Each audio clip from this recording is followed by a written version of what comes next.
Hello, I just got back. A hype train. Hi, everyone. B, Silver Streak, Bree. Thank you all so much for resubscribing. I'm glad you like. Oh, and Dwayne, thank you for gifting a sub over to Jack. Oh boy, there's a hype train. I've never had a hype train before. Thank you all so much. I don't know what to say. Boo! Let me make sure my face capture is working. Reset position. There we go. I'm real! I'm here! 3D! Thank you all so much for the hype train! Oh, that makes me so happy, thank you! I'm real! I also love this song. Let me turn it down though. I'm squishy! I'm a little emoji! Turn this music down a little. Let me know if the audio is all good. Oh! Salty, thank you for resubscribing! I'm real now! Sure real! I am real. And I'm in your house. No, just kidding. Not clickbait. I have my funny little canvas here. I could probably move it over a little bit more. Nope, that's the wrong avatar. Something more like mashed potatoes. I'm real! I made a mashed potatoes and marshmallows! Rotate? Oh yeah, one sec. I can rotate! I'm in the microwave! Oh no! Who put me in the microwave? I have a little tail. Here's me sideways. Woo! I'm squishy. Okay, let me turn myself back to the screen. Hello! Mash, you put me in a stew? No! No! Don't put me into a stew! Me and Lomi's watching Char spark in the microwave. Oh no! I'm secretly wearing metal under my clothes! Your house is burning down now. Okay, let me move me over a little bit. And the little canvas I drew in 2 seconds over a little bit more. This is how you know I'm drawing. I don't have hand motions, so my hands can't move. I think I can. Where are my hand settings? Nope, that's the wrong tab. No, that's the wrong tab. Do. Nope. Okay, there's somewhere I can do to move my hands, but I can't manually move my hands right now. They do have bones in them, so do my feet. Here's me doing stretches. Oh, I'm stretching. 1, 2. 1, 2. 1, 2. Woo! This is a bit of a tangent. Oh no! I have too many tabs. Remind me to clean up my scenes one day. I have feet! They're just little nubs though. But they do have ankle bones in them. I do have bones. Never clean up scenes? Yeah. What I wanted to do today is I wanted to work on the full Char design. Name-wise, Charcat is this creature, which is me. Hi, I'm me. But you also probably know the other mascot I have, which is the more like this character.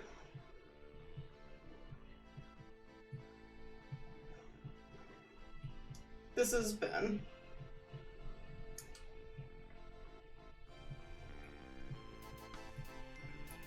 This is Char Cat. Technically 2 different people. And then the secret last Char is just me, which, well, if I were to draw myself, I'd probably look something like this.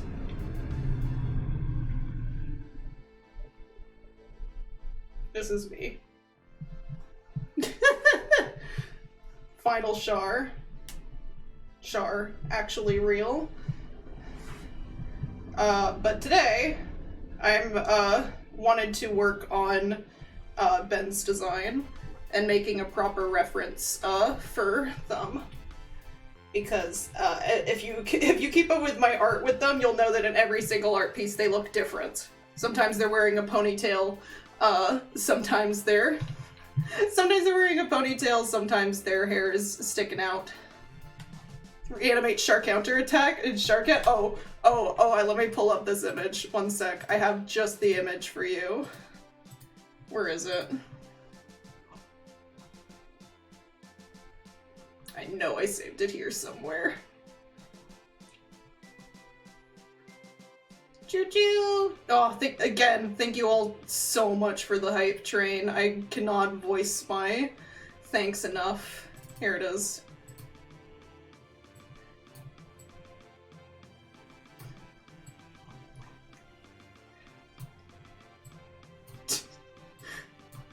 I've had this saved for a while now.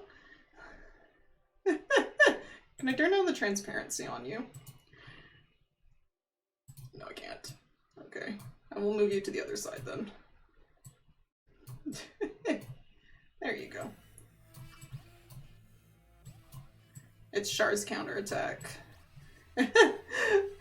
Okay, I'll send it to you, Salty. Where are you?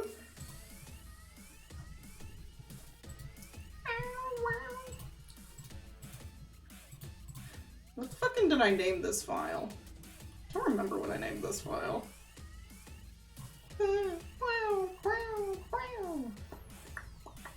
All the audio levels are good, right? Just double checking.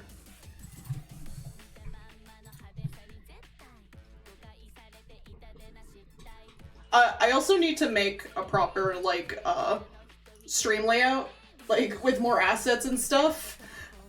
Because originally I just had this character over my canvas, but, I kind of blend into it a bit. Hi, Oscar! Which if I was working on an art piece with if I just did a gray background first, yeah, that works! But if I ever work against white, that makes things a little difficult. But I can work a bit on gray today. But I'll make a proper layout one day.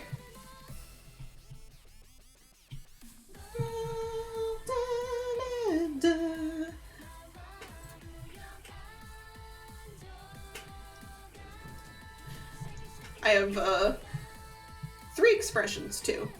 I'll make this expression. Oh, also I forgot. I got so caught up. I forgot to mention it. I got this model commissioned from Uber to Ride, which you can find their Twitter either in my description or !model, which has the link to Uber the Met, who did this Charcat model for me. Wonderful work. I was absolutely amazed with what they could do in such a short time. Wonderful. And then the 2D art made by me. But my 2D art isn't on screen right now. If any of my friends want to come talk to me, I'm gonna move into my Discord now. There we go.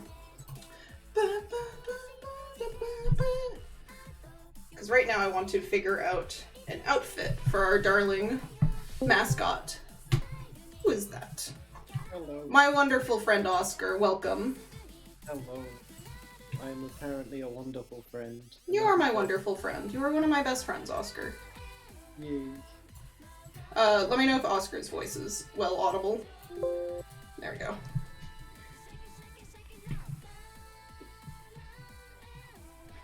I'm gonna start. Friend is very quiet? Okay, I gotta turn Oscar up. Oh. There we go. I turned you up. Okay, is this better? I think you should be loud enough. Hopefully. I have such a fun time just jiggling. Oh, I love Yeah. this model so much. Ah! Okay, where is my folder of... One of the big things, because I constantly change Char's outfit and hair. Like, those are the 2, like, big things I really want to figure out is a good hairstyle and outfit for our dear, streaming friend, or streaming mascot. Mm-hmm. Charcat, what I am right now, is more of my, general illustration mascot. back when I was in college, the source of Charcat is back when I was in college, I had a project where I had to do a life map. So I had to illustrate about my life in one, sort of like map.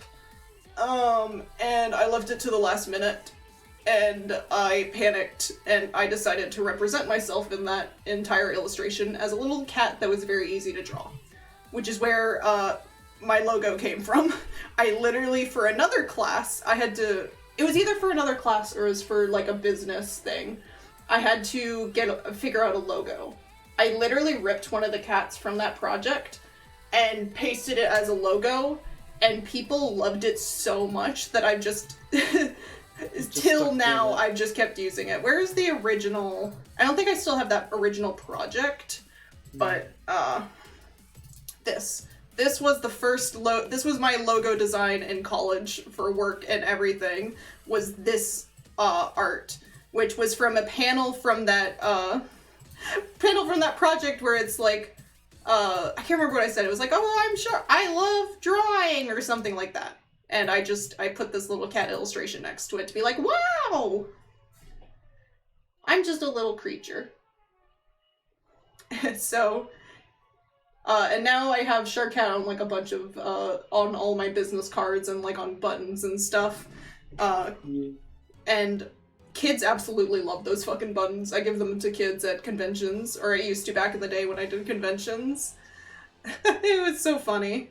Everyone loved the little cat so much. I was like, okay, well, I guess this is my everything now. I'm just imagining that you, like, with a handful of buttons, just dumping them onto like a few kids and being like, there you go.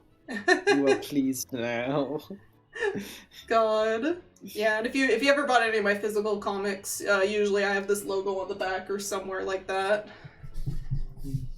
But Ben, aka the cat girl. Oh, there you are, over the bed. Thank you for following. This is the person who made the model. Points at you.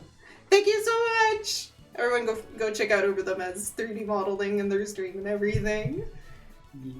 Oh, didn't I think my recording freezed. Oh, there we go. There we go. Whoa! Whoa! Ah! Oh, no, that's angry. Ah! Nope. Ah! That's the one I wanted. I forgot my keybinds for a second. I thought it was called evil, not angry. Oh yes, the emotion is called evil. Ah! I found it very funny that it was evil. I'm evil and mean, and I'm rude, and I do evil stuff. Ba ba ba ba ba ba. I knock things off the desk when I'm mad and I want attention. It's really good. Yeah, I'm so glad. It's been fantastic to work with. Thank you so much for this model. I've been adoring watching it move around and wiggle so much. Yeah. I'm excited. Two best qualities of it are its wiggliness and its flatness. Many people have said very joyous things about both of those aspects. I'm like a little fuzzy marshmallow. You did such a wonderful job. It's exactly like what I imagined. I'm very excited when I get the chance to see what it looks like in VR chat. But I need a friend of mine is helping me implement it because VR chat is being mean to me, not letting me upload models right now. But I'll figure that out soon. It would be very scary to watch a wibbly-bobbly cat just chase after you. Like, what size is... What size would you imagine this being in VR chat? Would you imagine it being like a normal cat size or like a human size? Oh no, I think in the reference it says that Charcat is about 3 feet in height. Ah. Though a giant Charcat would be very funny. It would be very funny. But when you see Charcat in like art and stuff, it's like a stuffed animal sized. Yeah. Like a toddler, like a little toddler running around. Just a little meter height friend, exactly. Since like early webcomic days, you can see Charcat in like a bunch of Spring is Sure to Follow like promo art and side art and stuff. I have old doodles where it's just like they were plushie in like Lydia's room and stuff. It's just been my sort of like shove this cat anywhere to represent me when I don't want to draw humans very quickly. The big Pikachu suits you to Japan. Oh! Sharkat walking out of Lake Ontario like Godzilla to Zorochando. Exactly. I'm like the little, like, inflatable duck they have going around sometimes, but it's me. No, they have, like, they have a Sharkat balloon at, like, the parades, like, the giant balloons. It's like a Meowth balloon. Yeah! Oh my god, it's like a Team Rocket, but I'm Meowth. I should do that for art for me, you, and Jude sometime for one of our Pokemon playthroughs, is like, you and Jude are Jesse and James, and then I'm Meowth. That's right. There's an inflatable duck. I think the inflatable duck went by Toronto, like in, at the harbor. Or maybe I'm misremembering. I know at some point there was a giant inflatable duck here, where all the boats go around.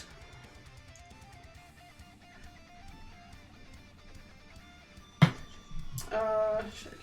So what I'm thinking, because I've been going back and forth with, like, style. I think, like, obviously I'll keep the original classic, like, jacket over the shoulders. Yeah. I also really liked the, like, high-waisted, like, button pants. I don't know what they're called. Oh, yes. Those look cool. Yeah, I think I'll keep that as one of the outfits. I want to make a few other outfits. I want to update the casual one a bit. It's mostly the hair that I'm, like, really torn on. Because, like, the original, like, sticking out hair was, like, fun. And I sort of made it to, like, mimic the whiskers on the original cat. Because I didn't like the straight down, because my hair is very messy and all over the place. But then I did the ponytail, and then that felt too much like me in real life. And I kind of went through this moment where it's like, okay, should this character be like me in real life, or should it just be entirely like a character? So I want to make it look less like me and more like just its own character. Yeah. The PNG tuber I use is literally just based off me, but like with Ben's outfit and white hair and the little ears. I think, where's my references? I had references somewhere. There they are. Can't see them on stream, but I found a bunch of images of outfits and stuff that I liked to be like, let's have fun with this. Design an outfit you really like. Don't worry about whether I wear it in real life. Yeah. Dun, dun. I wanted a big, like, puffy coat. But, like, over the shoulders. Yeah. Big puffy coat, Char. What type of puffy coat? Like one of those sort of banded ones? I don't know. I'm probably gonna stick to black and white, because I can't, like, black, white, and then, like, gold accents for all the outfits, because I've... trying to apply any colors to the outfits always feels weird. Yeah.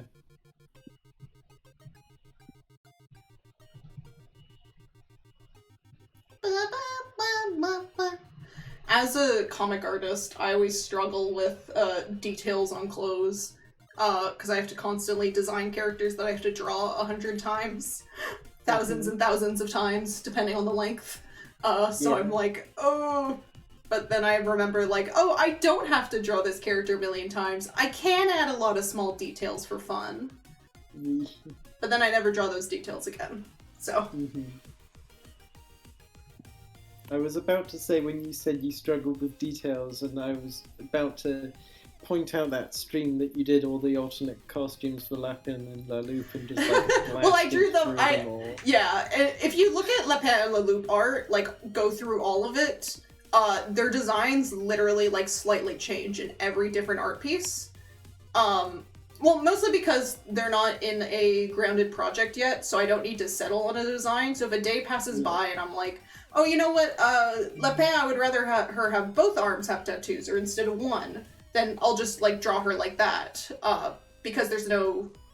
Well, because, you know, they're not part of a project yet, so I have no requirement to draw them the same every time. So, I do that a lot with OCs that aren't already part of media I'm creating. The second it needs to be consistent, then it's like, okay, well, her tattoos can't move around her body. That'd be too much.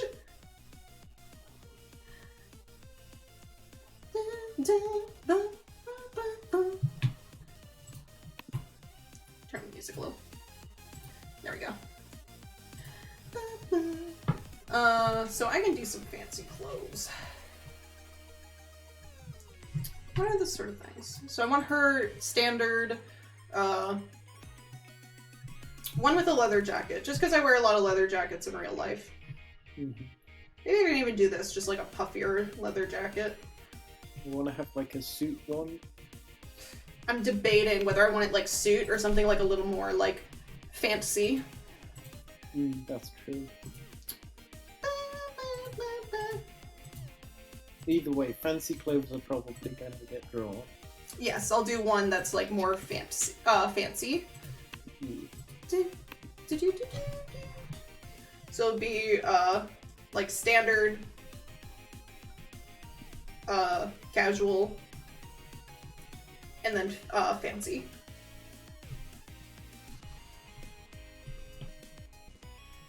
That's sort of the idea we have for now. So the casual will probably be like a leather jacket, and then maybe some sort of... I also don't... I run into the insecurities of like, it's like, oh, midriff, oh, I don't like showing my belly in real life, but then I'm like, wait, this is a fictional character. If I want to like give them midriff, I can do that. I'm allowed to. Maybe the fancy one could even be like...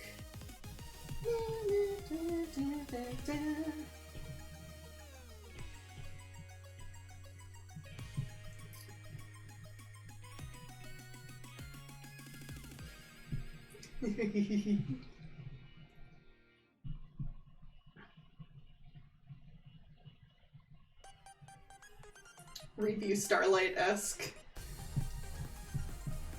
I don't really want the skirt though. I wonder how I can change it. I kind of want like a little top hat. Like a little top hat or like a little crown, you know?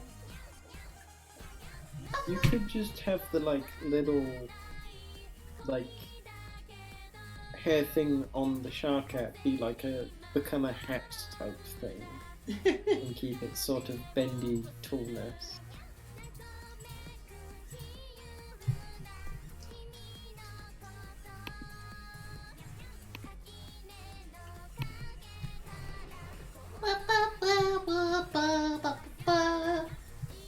This is such a fitting song. It's Lyrical Lily's I Want to Be a Cat. Or is it I Shall Be a Cat? It's one of those two. I think it's like, based on hearing you say it that one time that you were really wanting it to happen.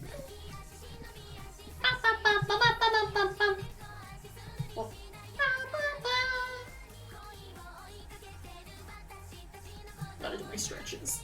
I like when I bend really far one way and my knees bend like I'm doing, like I'm stretching for a race. Raz told me I should just steal Kieran's hand trackers, and maybe one day I'll do that.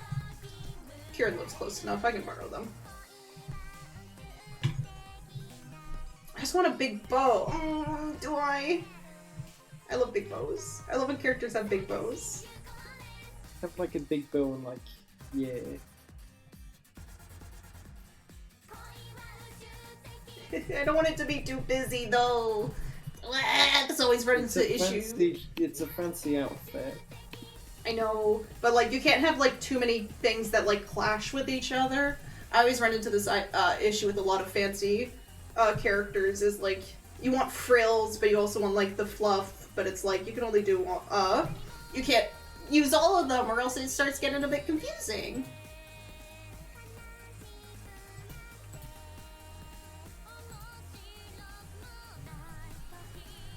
Whoops.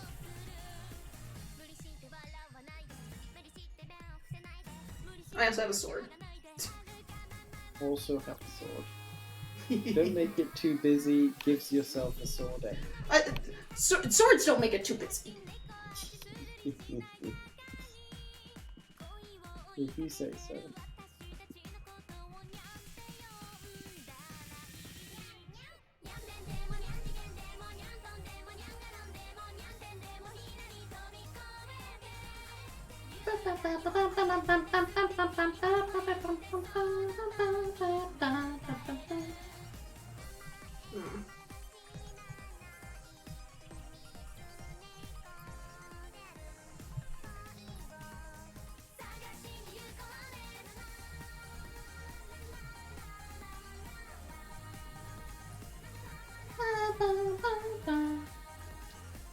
Base still brainstorming? Yeah! Still brainstorming. I figured I'd stream this because I really appreciate when other people are like, yeah, that's cool, I like this, or I like this more. Instead of throwing it in our Discords and being like, please tell me how you feel! Like I do every single day about everything. The issue with having it in a Discord is like, when you ask for feedback, you have to like think of something to say. You can't just say like, it's harder to say just a little like, yeah, that looks good type thing. But when it's like you're doing it in front of people, it's a lot easier to be like, oh yeah, that's good as you're doing it. Yeah. Fluffy sleeves. Always a debate whether I want the fluff to be at the top of the sleeves or at the bottom, you know? I like the bottom.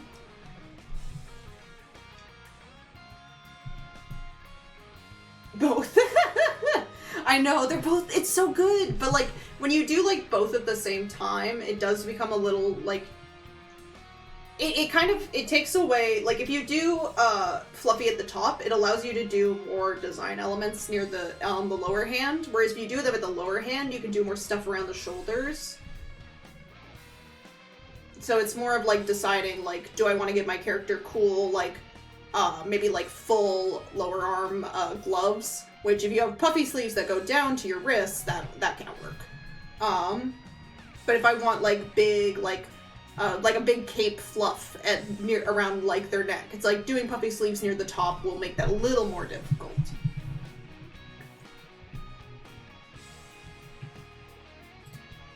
I'm gonna look at Reedy Starlight outfits.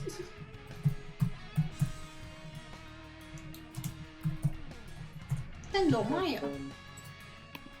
Because my brain is thinking about the Reedy Starlight cape now. Oh, I want to watch the Reedy Starlight movie so bad! I can't believe there's still no way for me to watch it. It makes me so sad.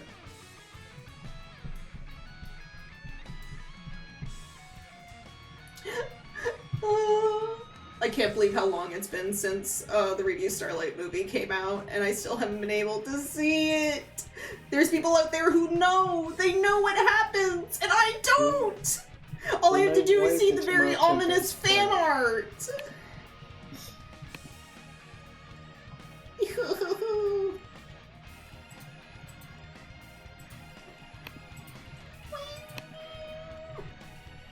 I want a big bow.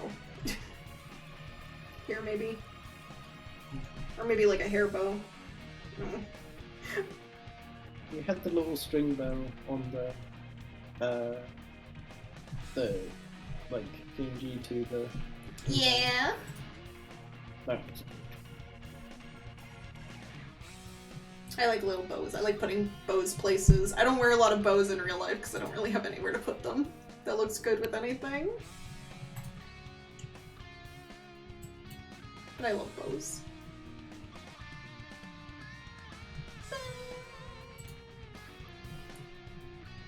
I could even do like a beret. Embrace my French-Canadian side. Embrace your heritage. Embrace my heritage. I'm not French though. I don't know how Montreal feels about their berets. You can still twiddle your mustache and ask for croissants. No, you gotta get the Canadian facial hair. You don't have Canadian facial hair. How would I describe Canadian facial hair? I don't know, like a lumberjack or something, or just a shave. Like a full-on beard, or like a 5 o'clock shadow type thing. Either works. I haven't been in Montreal in a long time. I don't know what's... But when I think of Montreal, I think younger people, so I don't really think about facial hair too much, except for, like, if you think about, like, hipster dudes with, like, glasses, and their sort of facial hair, that would be Montreal nowadays. Montreal, in my eyes, every time I go there, it's very, hipster. It's basically a giant... Montreal is a giant college kids, hangout. That's it. The last time I went to Montreal was at the end of the summer for my uncle's birthday. Like after when like he finally felt comfortable enough for everyone to come visit because we were all vaccinated and stuff. Plus Montreal also has vaccination passports, so like we had to be vaccinated if we wanted to go anywhere. We finally went for my uncle's birthday. And what were... Right, it was at the end of the summer, so that means that everyone who was going to, like, college and university, was, like, moving in. Oh! Dog! Hi! Hi! Hi! Thank you so much for the raid! I hope you had a great stream! I'm talking about my visit to Montreal right now. Because I went to go visit my family there. Does CFX for Movies lives in Montreal? Oh yeah, Montreal is a huge, like, tech scene, like, games, movies, and stuff. It's definitely an option for places to go to work. But yeah, because we were there at like the very end of the summer, literally the week before college and uni starts, it was insane downtown. Because Montreal's like downtown, there's so many colleges and universities there, like in that downtown area, that it was just every single night insane parties all around town. You saw all the students drunk off their ass. They had just moved into their dorms. I was thinking like move-in stuff. Oh no, like they had just moved in and now it's their first weekend before college starts. What do you think all of them are going to do? The answer is go get drunk. Because Montreal's a great place for young people. Yeah. There's a lot of people I know who go to Montreal for school. I'm too attached to Toronto. I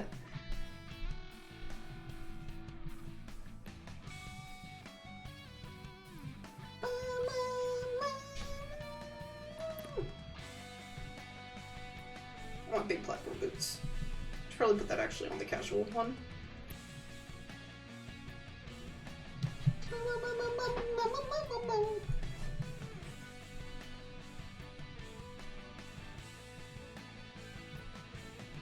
Same though, yeah.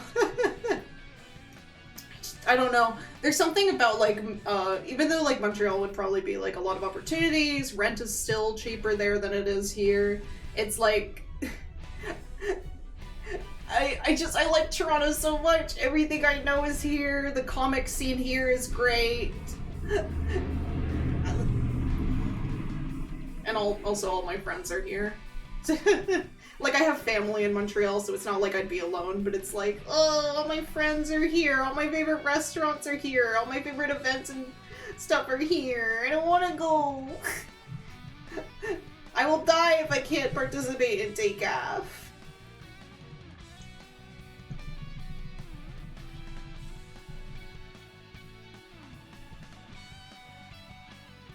Whee! Oh, that's not right. Okay, I'll leave the fancy outfit till later.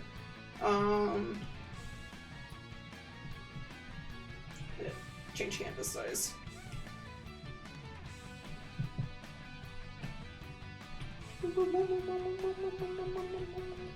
I need to figure out hair.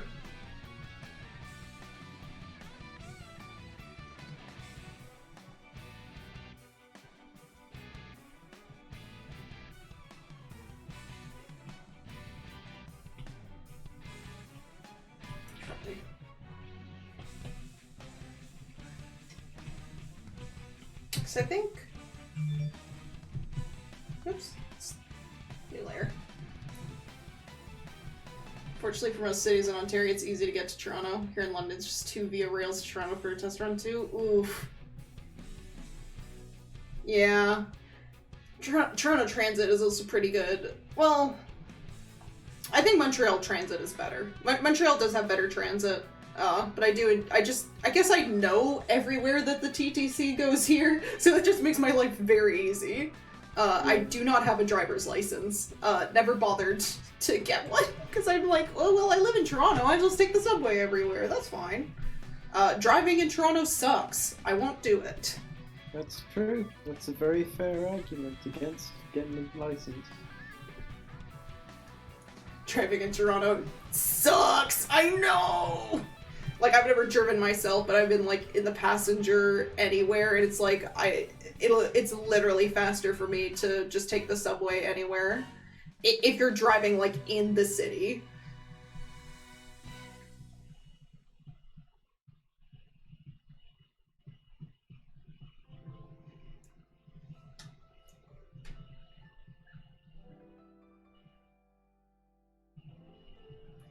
Like, OG Char hair probably looks something like this.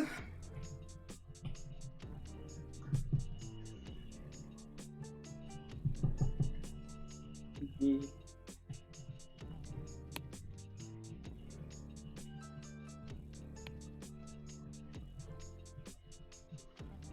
Garfield Eats. I never got to go to Garfield Eats before it shut down. I never got to go. Garfield Eats shut down. Damn.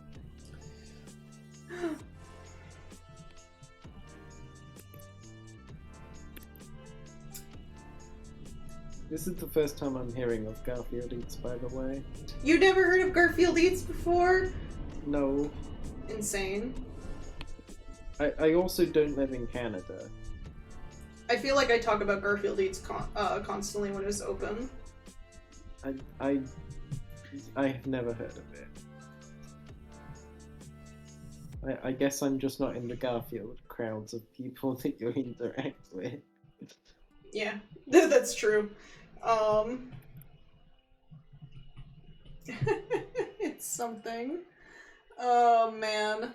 Out of the gimmick cafes they have here, like literally Toronto has everything. Like food-wise, you can eat fucking everything here. That's another reason I don't want to leave. Like, I'm sure Montreal does too, because, you know, downtown is downtown. But fuck. Toronto has so many good places to eat. Yeah, and you know them all, which is super nice.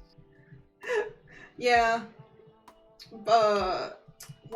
Back when I was in, not the college I'm in now, back when I was a regular college student, not postgraduate, my friends took me out to karaoke once, because back then I could drink here, because the drinking age is 19, so I was old enough to drink here. So we went to karaoke and got drunk, and then it was like the middle of the night after, and everyone was like, oh, we gotta eat, we gotta go to this cafe and eat. There's this gimmick cafe down near Hyde Park, I think, called the Poop Cafe, where everything is like poop emoji themed. And I was like, drunk me was so like worried and agitated because it was literally closing in 10 minutes.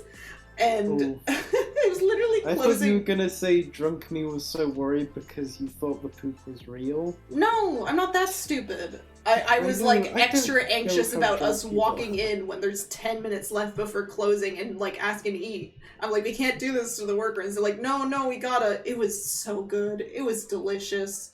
Anyway, so Poop Cafe, good place in Toronto to go to eat.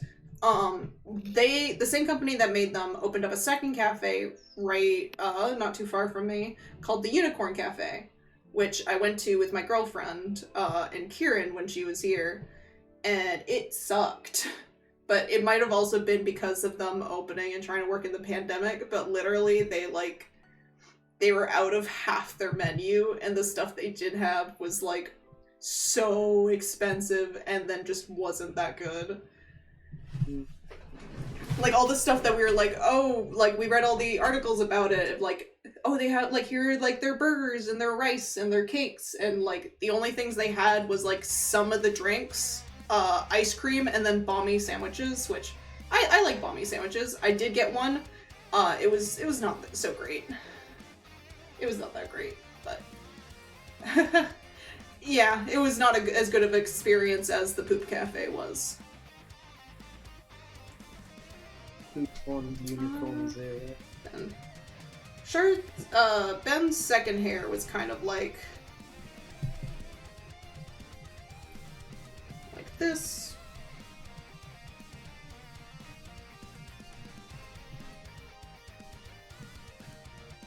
With a little bow. Which is more closer to what my hair looks like in real life. Well, OG, like, Ben had hair that was like... Sort of more rounded. It was rounded, like this. Which I was like, I'm not a big fan of that.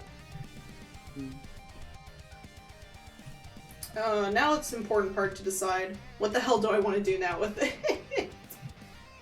Which is a great question that I'm trying to figure out how to understand.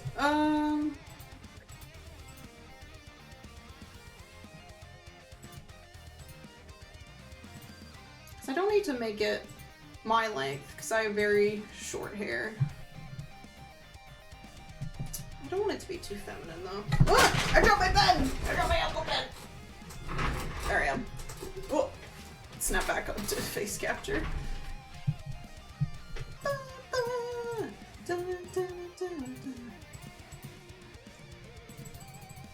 Trying to think. What are hairstyles that I like?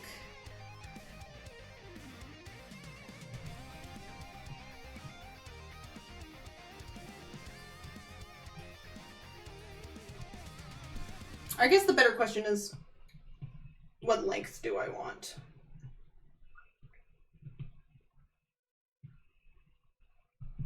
You know what? No ponytail. I give so many of my OCs ponytails! I gotta stop! Oh! Fair enough. Oh, hi, Mist! Thank you for following! I hope you and Devon had fun earlier in Animal Crossing.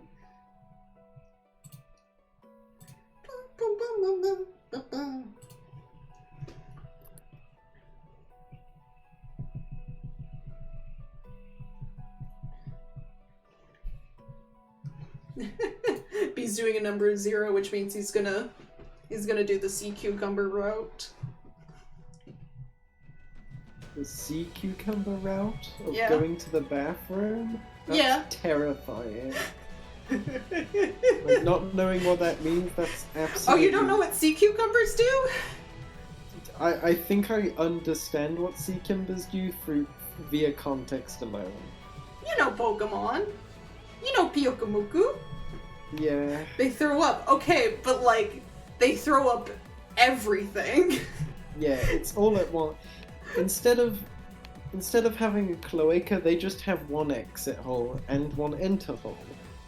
And everything goes through there. All in, all out.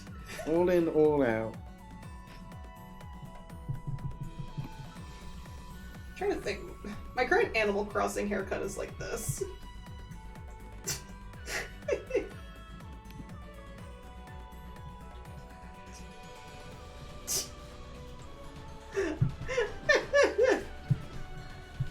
Just insane. Input goes, output goes. Exactly. You let it all out and then you suck it back in.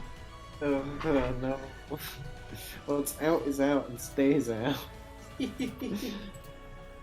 That's why it's out. That's why you put it out. The funniest part is they like do that when they're scared. Like as Blathers puts it in Animal Crossing, essentially like they're very, I think they're related to like fuck, what was it? I can't remember which creatures it was, but like they have like no shell and they have no like poison or anything. So instead of poisoning them the normal way, they just crap everywhere. Yeah, essentially, when they're threatened by a predator, they shit themselves. Yeah. But by shit themselves, that means they take everything inside them and put it outside them. Yeah. And that's how they deal with people who wants to eat them.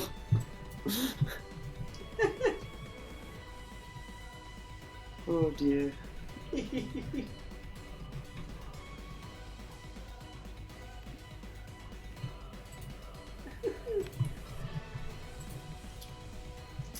know what hair I like?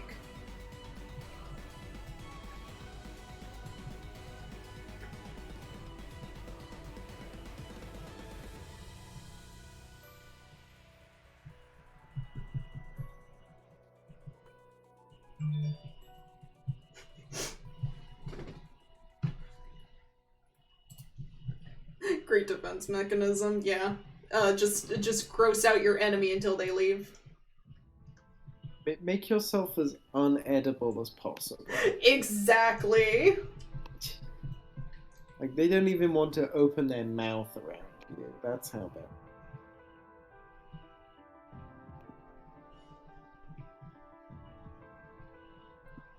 I need to make these smaller.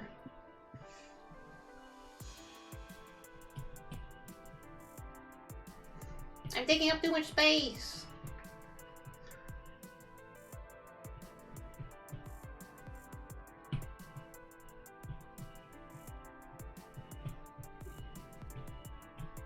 Wait.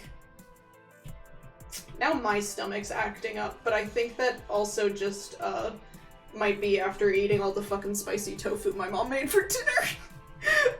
I think it's finally hitting me.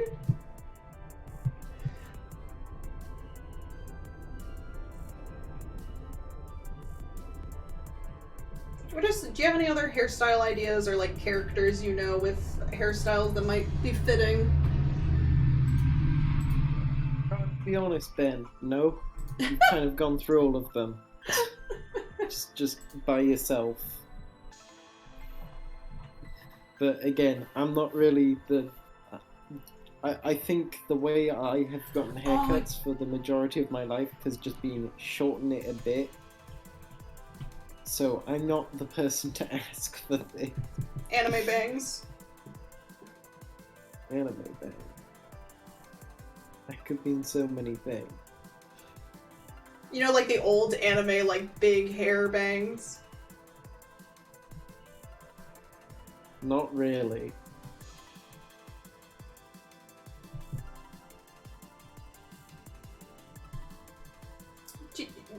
How is your knowledge of Fire Emblem main characters? So looking at this, I'm imagining you're like referring to like old Marth looking things. Yeah, do you know what Seliph looks like in his old art? No. Oh. Where's Salty when I need him? God damn it. Oh shit! Oh shit! That would have been so funny if it was Salty. Hi, Devon! I'm trying as hard as I can! I'm trying to figure out her hairstyles! Maybe I need to simplify the shape a bit more.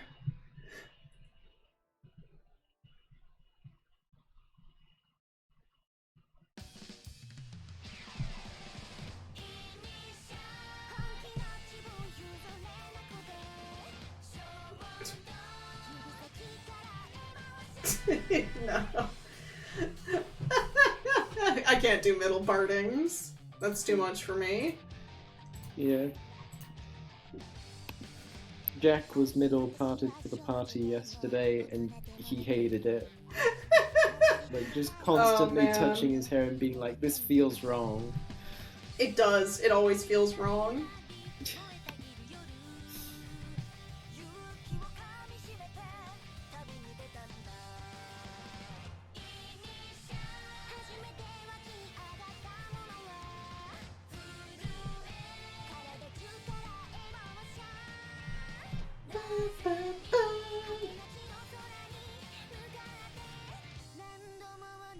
Also, Devon, thank you so much for subscribing for 4 months. Thank you so much! Thank you so much!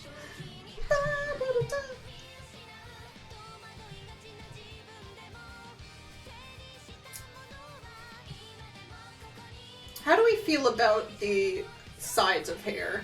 So, like, the more looser ones like these, or like the straight ones like these sort of ones? And you're supporting me so much. Or like, none. Behind ears, maybe. I like the ones where they're sort of coming forwards, like in the first one. Yeah, so those like, just like one triangle sort of shape. That also makes it easy for me to draw if necessary. So I like them. That's a good point.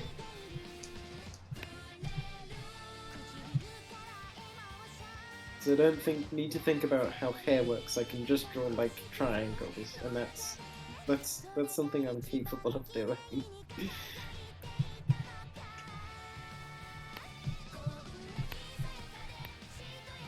Yeah, original Char is very shape based in their hair. What kind of middle partings do I want to do? Do I want to go down one side or across or the middle sort of the thing that so many characters that I've designed have that fucking like that middle parting, like the go up one, bang, go down one. That sort of hair. I feel like so many of my characters have that. When I first did the very first Spring is Sure to Follow like reference sheets, Lauren also had that hair, but then I quickly realized that both Noah and Lydia have those bangs, and I was like, I can't do this. I can't have all of the main characters have the same fucking bangs. Yeah. Especially early on.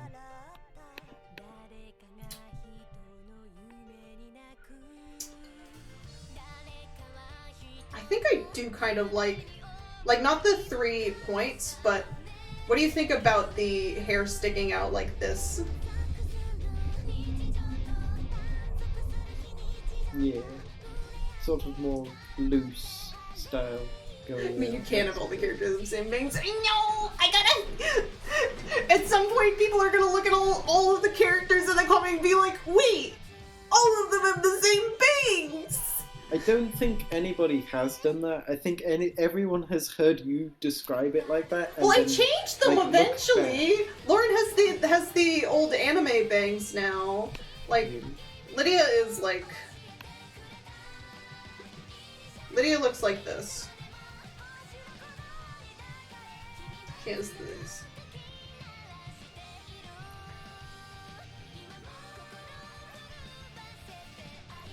This is what Lydia looks like. And then she got the big round eyebrows. And then Noah is longer. Wibbly wobbly hair. And he has a little M here. And his hair goes like this.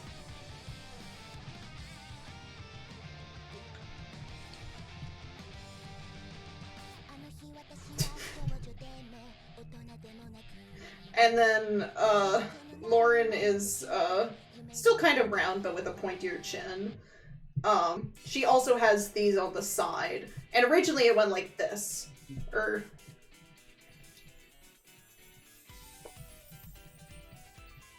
Please don't mind her face. Character design is my passion. It kind of is, though. It kind of is. Originally it went like that, where it was like she had the middle part, but then I realized, oh, all 3 of these characters have the same middle part. I need to change this. So what I did is I took her and I gave her the anime hair sweep, and it made me realize that I actually really like drawing her hair more like this anyway. She has a small nose and a small mouth. Swoop! She very specifically has very big, round, dead eyes. Yeah. I haven't drawn Lauren in so long. Holy fuck. When was the last time she showed up in the fucking comic? I think the time that Noah gave away Malcolm's food. Oh my god, that was so long ago! Oh, that was so long ago! It's okay. Yeah, it's okay.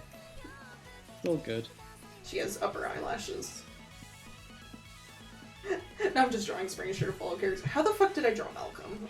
Malcolm has like his chin is like a pentagon.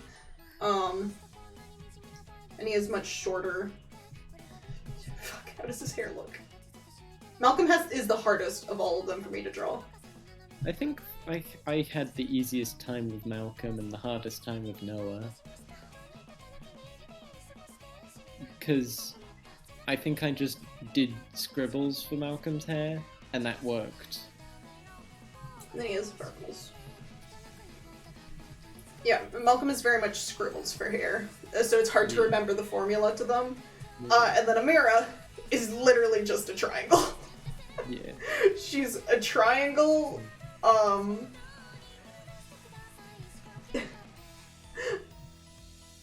Sometimes she can be a hexagon. sometimes. With big square eyebrows. There's the gang. And then Lydia's hair dye that doesn't make sense, but it's okay. Yeah. Okay, let me move these. It doesn't need to make sense. It just... She used to have like a normal like pudding head, but then I was like, no, let's do it this way instead. Anyway, that's how you draw the Spring is Sure to Follow main cast. I don't remember how to draw Ian, and I don't remember how I drew Olivia. Even though you've been drawing Ian a lot. I've been drawing younger Ian. Which That is true. He has a much rounder face. Younger Ian, in the current chapter, Spring is Sure to Follow, which is also literally the longest chapter yet, and it's making me insane thinking about it. Because Noah has the M on this side, and then the specific hair thing that Ian has is he has a triangle on this side, and then a thing that comes out at the top there. And then whatever else, and then that's how I plan all of his hair, is by that. And then whatever. And then he has specifically darker parts underneath. And then glasses.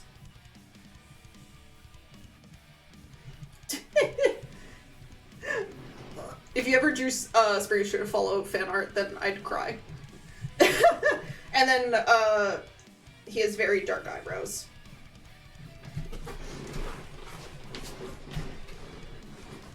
But I don't know. I haven't drawn him enough to get more of a formula than that. And then I think Olivia is longer. Fuck, she has a middle part, right? I think it's like this. And then her hair is dyed. Wait. No, her... Lauren has a mole! I think that's how Olivia looks! She hasn't shown up since chapter, what, 2? Oh well, these characters will be relevant one day. Yeah. Looks at how far we are in... story.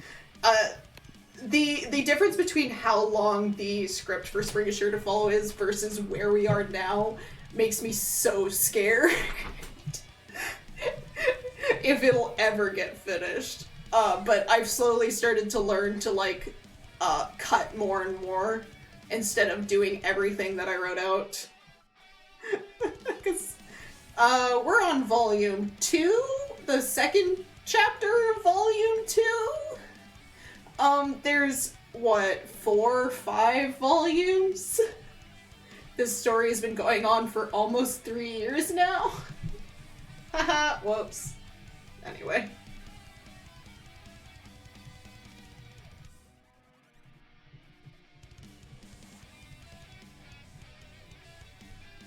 How do we like this hair for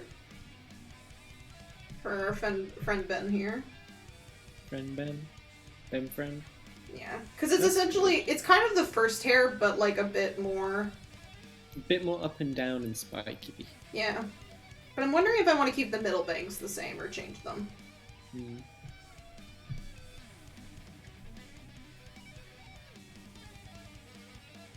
I will say, going over the eyes like that is a bit hard for some stars to replicate. Yeah, probably not over the eyes, but yeah, this so far like this. I could also do like that. Let me draw the eyes first.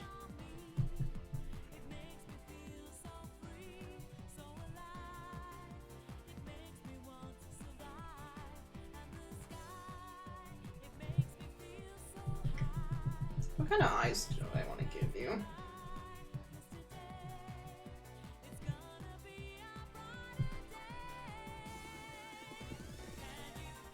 Sunshine. Every day.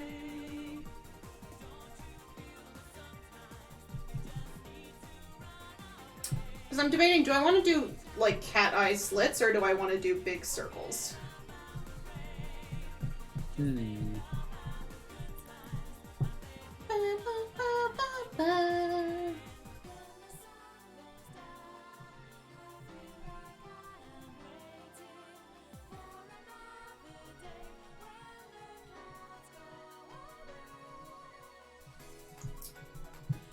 Chat, what do you think? Cat eye slits? Like this? Or big round eyes?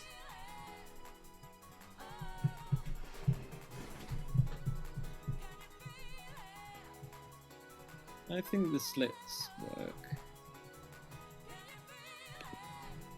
But that is just me. That's a very good comparison. Oh.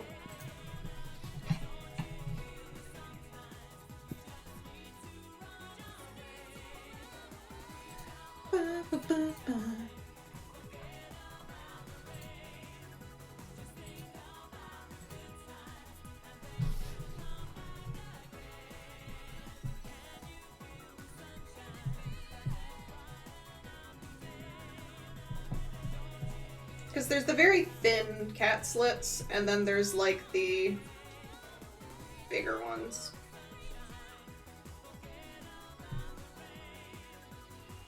There's also circles with cat slits inside them. Because if we went directly off of the Char cat, we would do fully black eyes. But we don't need to.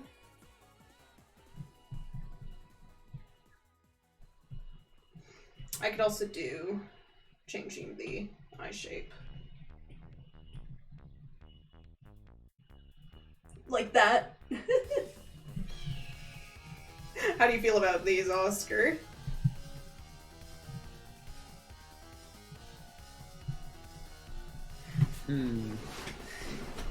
Those are very large. We can do like Large smaller and version huge. of them, but like the big wide like diamond cat eyes. There's also the option of the one I use a lot, which is the half eyes with the cat pupils.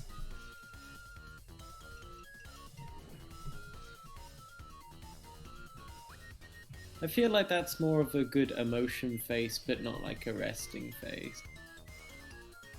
Like Well, tired default face now. Yeah.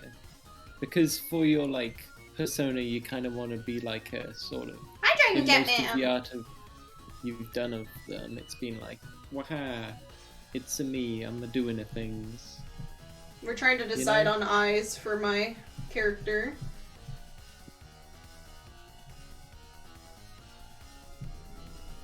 There's also the bottom ones.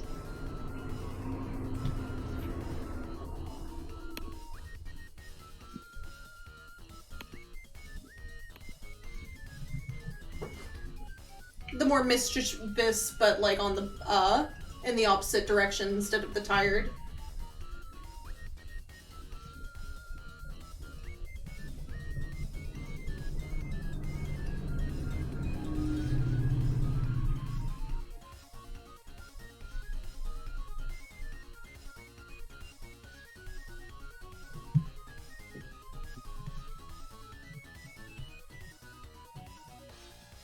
Here, let me just like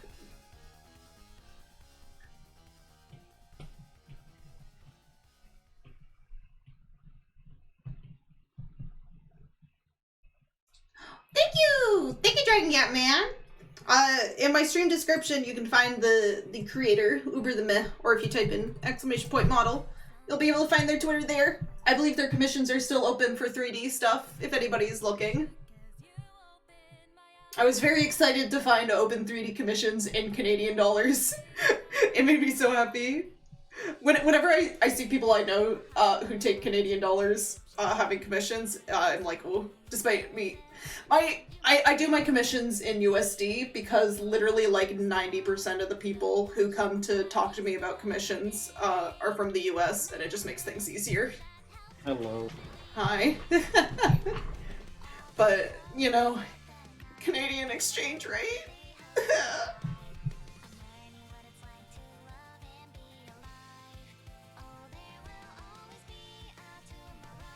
So there's these kinds of eyes.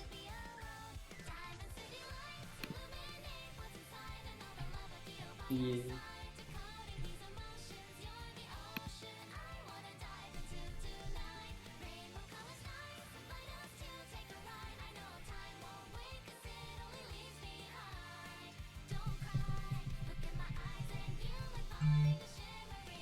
Another option is...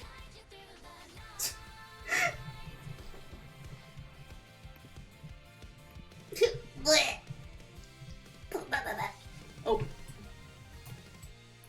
These are nice. Like the little comma ones. They're pretty good. Yeah, another option if we wanted to do the black circles would be like these.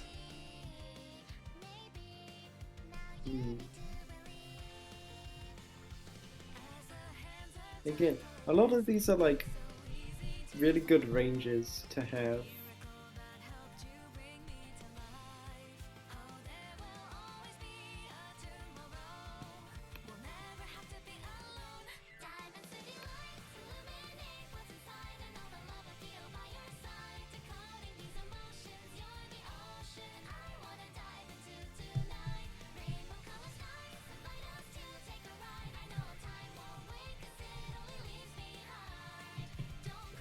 Okay. Black circles or cat eyes.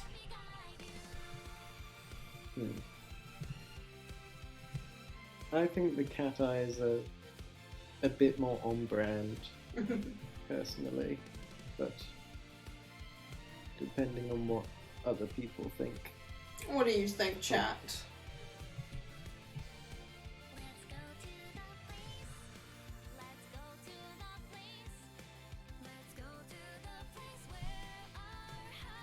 I love just looking in case you can't talk and seeing the flipping Shulk gif. I hate that gif. It's a good one. It is a good one.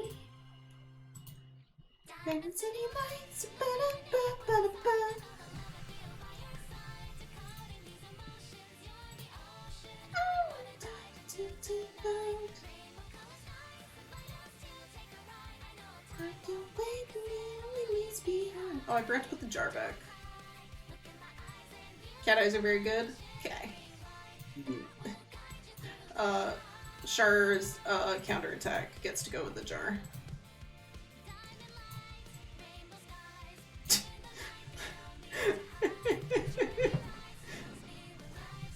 Okay.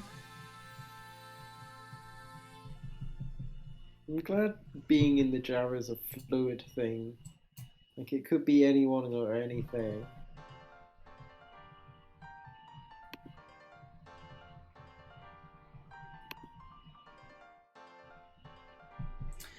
God, now what the fuck do I do for bangs?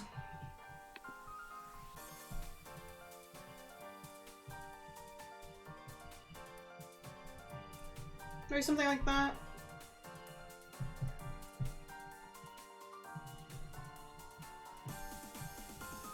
Yeah, that works. It's sort of coming from one side, from mostly in the middle.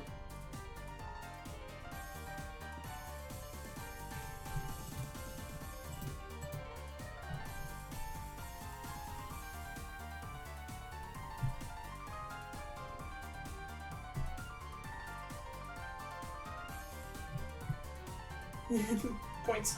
Everyone point at the creator. Bangs, bangs, bangs.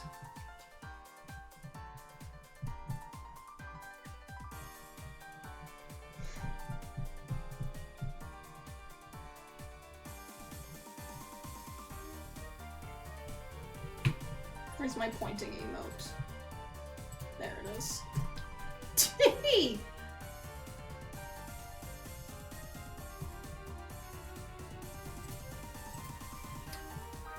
Ah!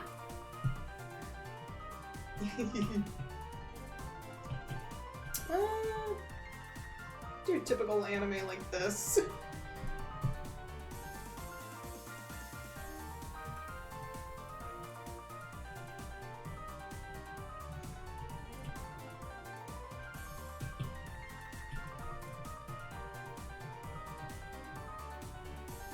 I like this.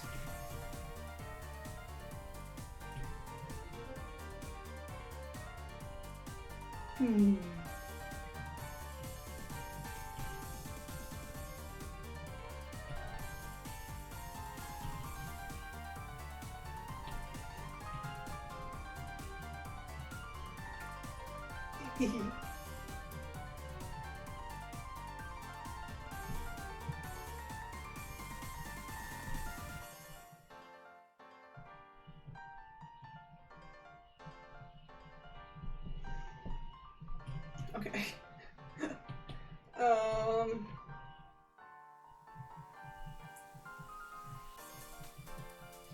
The ears are a lot longer. They're more pointed to the middle. Like this.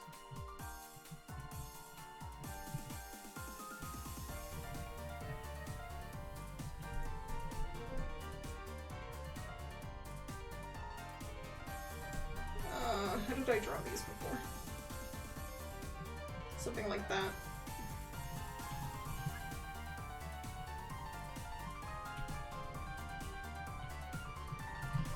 Whee! Ugh. Ba ba ba ba ba ba.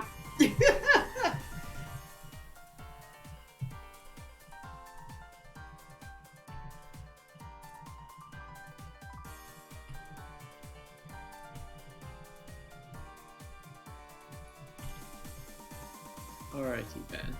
I have a question for you. Yes. I am going to have a showdown match. Should I leave for that? Or should I just stay You are around free and- to stay here in your showdown match. Alright.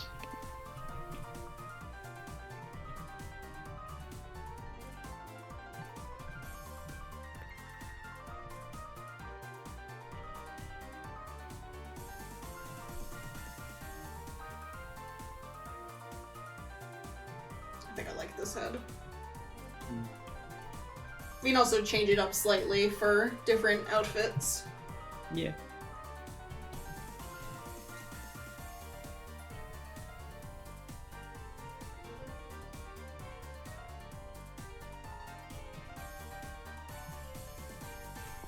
Whoops.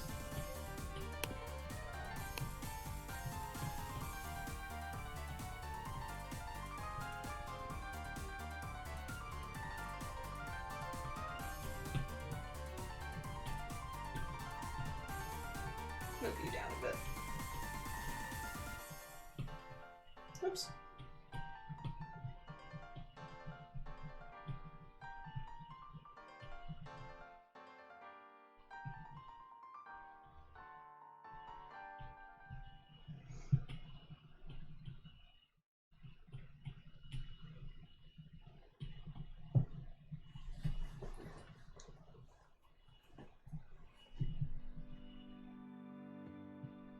I tried really hard.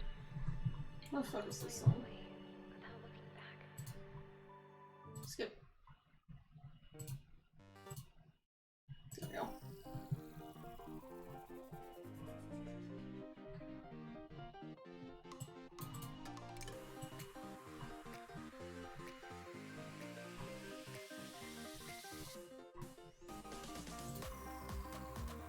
Oh, bye now! Thank you so much for coming!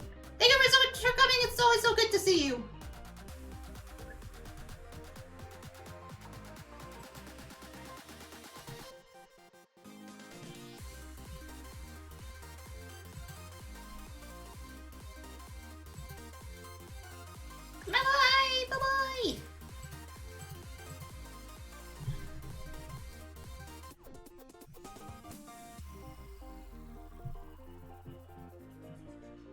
I always like when people use like a bow in the place of a tail, you know?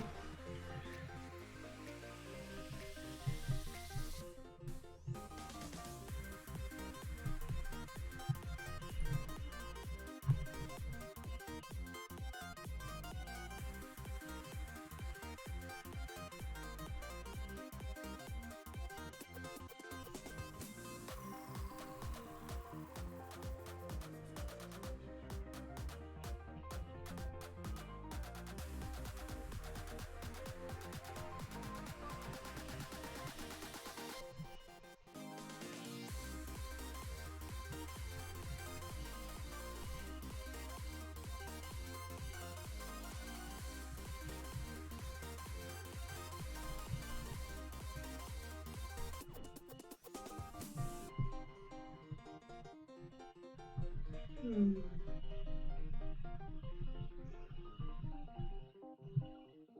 Hmm.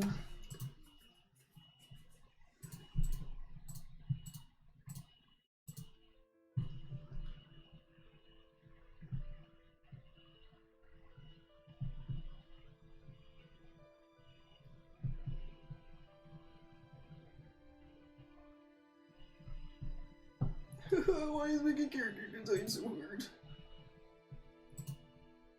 Why can I not manifest what I want deeply into my heart onto the piece of paper?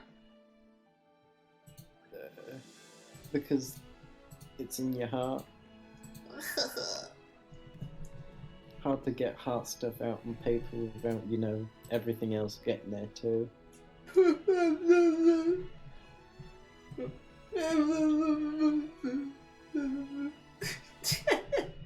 I got my face got angry for a moment. What do they call it up in one? I know.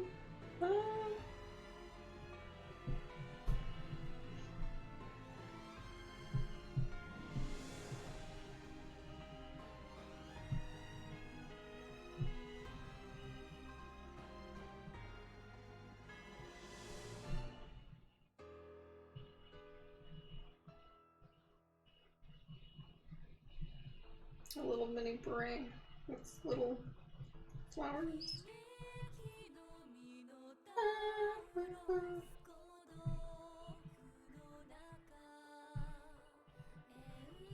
Brother the Loops. Bro the Loops. Oh my god. Wait, I realize I wonder if I could find like a fish lens render somewhere to make Char cat look like the Brother the Loops cat. If I just like threw like a Animal Crossing fish lens and just boom, that'd be so funny.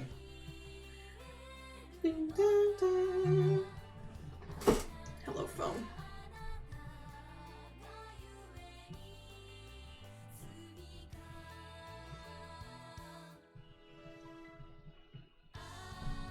We said, what?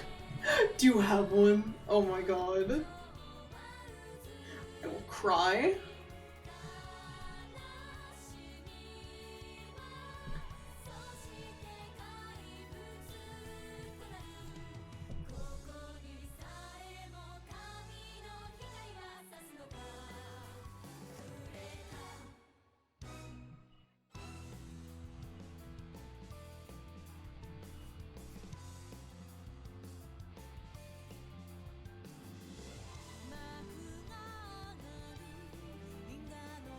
Da, da, da.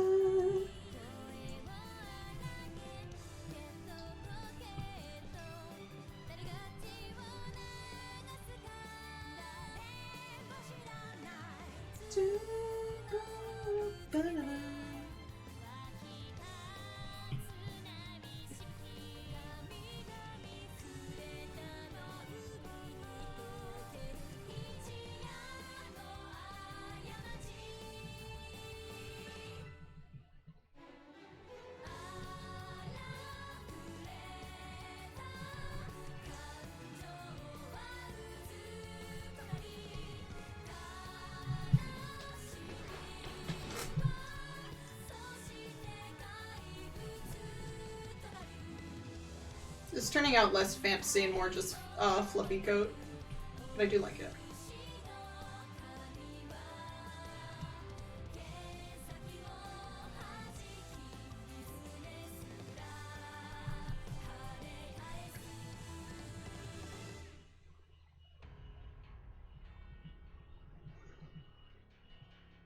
Those cat hands. I'm too lazy to draw proper hands right now.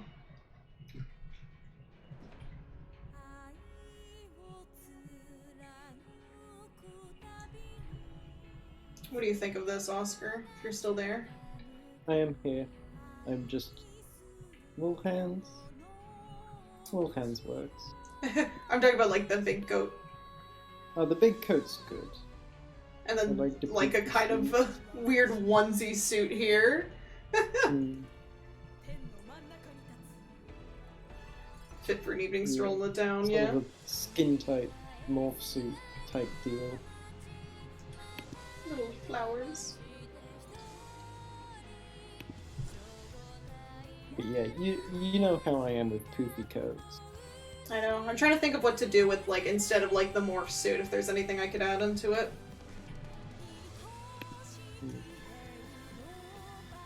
Maybe you could distinguish, like, the shoes from it.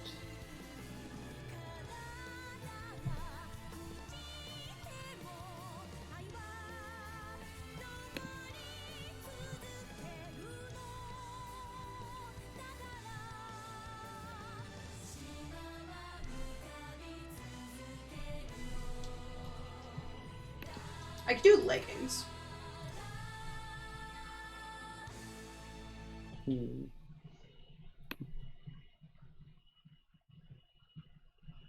I'll do it and here.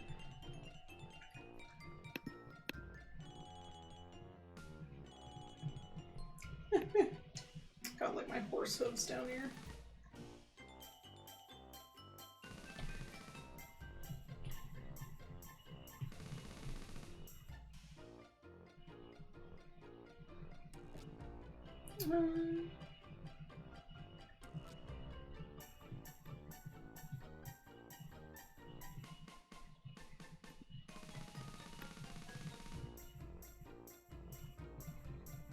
I like to use roses a lot. Rose is my middle name, so that's why I go default to rose motives a lot.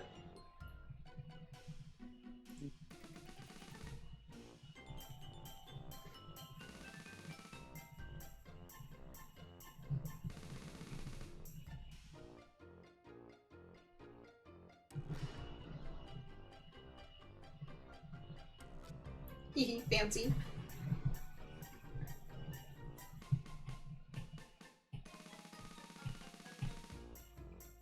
I could also do a black coat.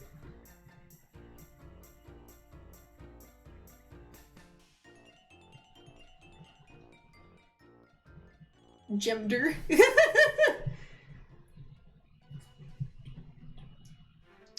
Oh, that is very nice. Sorry, I just looked back at it.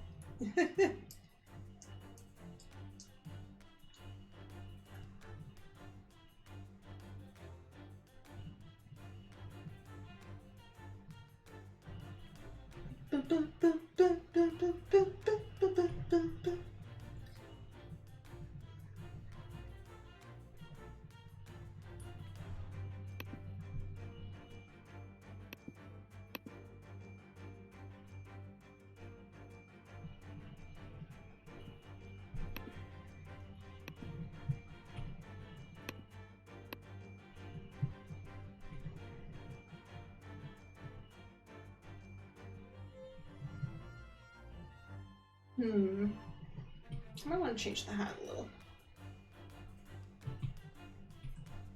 Or do I even need a hat?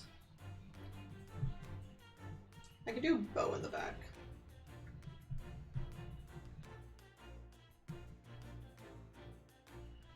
Bow on the side.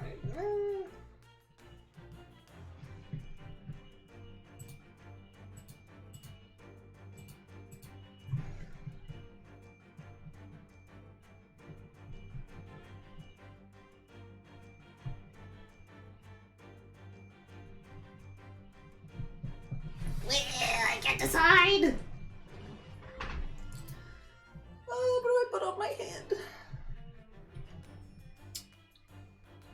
feel about this, like, this top, or do you think I should go for a different top?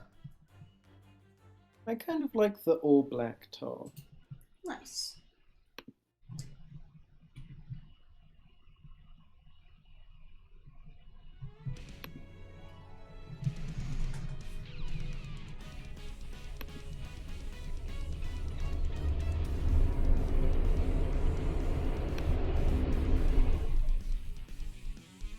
Okay, I'm gonna leave that for now. I'll think of other outfits later. Now I want to do something with like the leather jacket I have in real life. Brother the Loops. Oh, I'm thinking about Brother Loops so hard right now. Hi, Nero.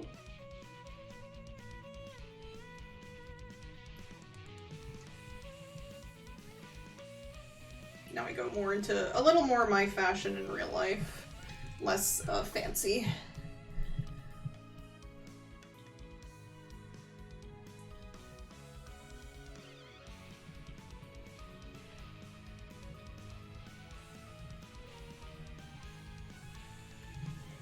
Sorry. Thank you! Thank you! Thank you!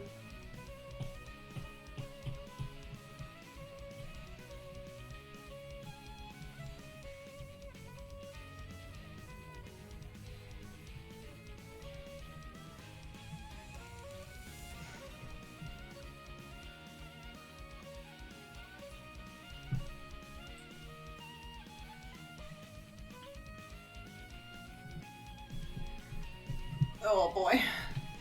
Send you medium. I need to see it right now. Wait, on Twitch? Whoops, I opened my... Wait, am I on my account? No, I'm not. Oh, right. I wasn't logged into my Twitter account. I was on the Axe Wife account. I was like, where's the damn... Oh my god. Brother the Loops. Let me put this on the screen right now.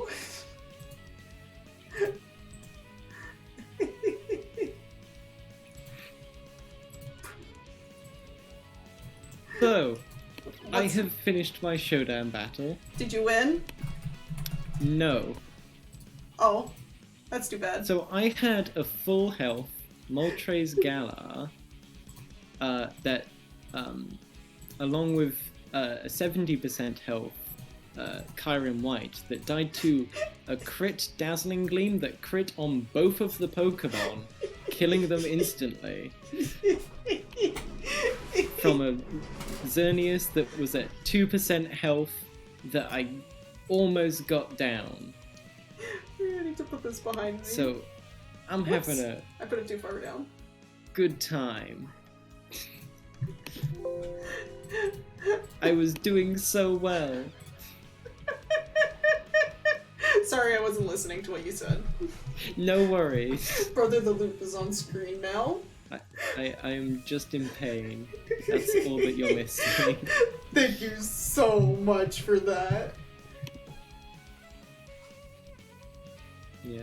The great thing about a 3D model as well is that it's very easy to like manipulate. Oh yeah, Like, I you can gotta...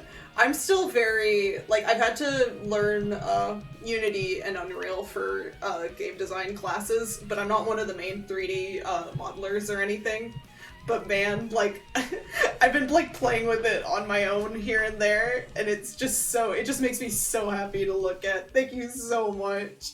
Literally one of the best purchases I've ever made. Anything I do with it is instant serotonin. It's so fun.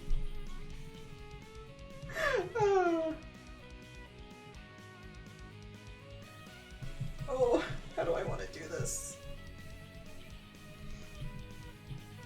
I don't want the shoulders out, actually. I think I'll do it like...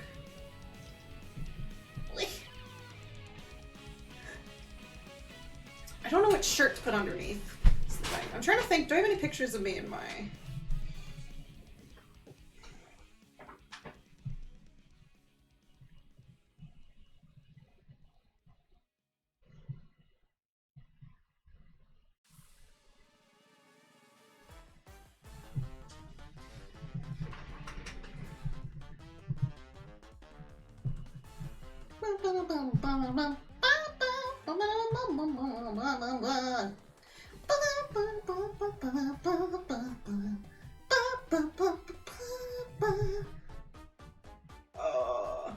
Always fun hearing you sing along to the music that I cannot hear.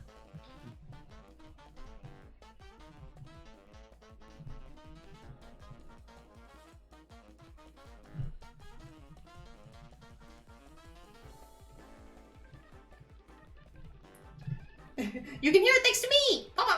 Can you guess what song's on right now?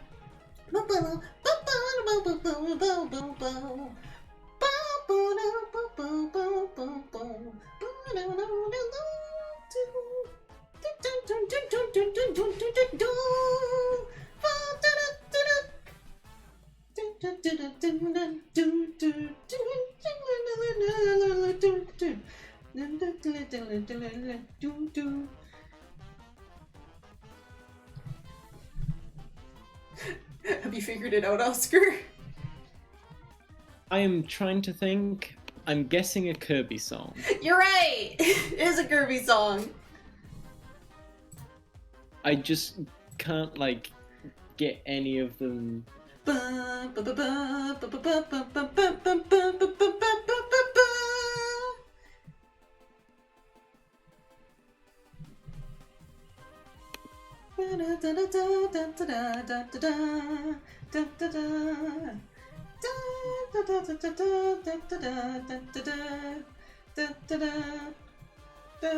That's just the main Kirby theme.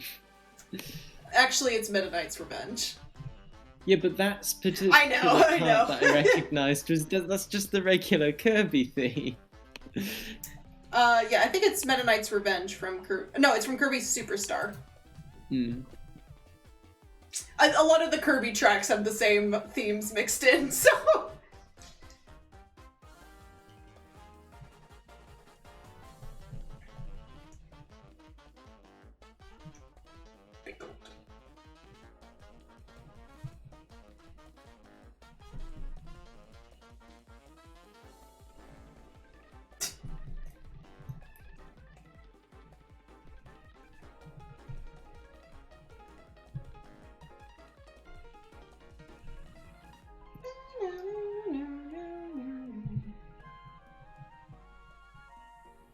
trying to think how I want this coat to sit on my outfit.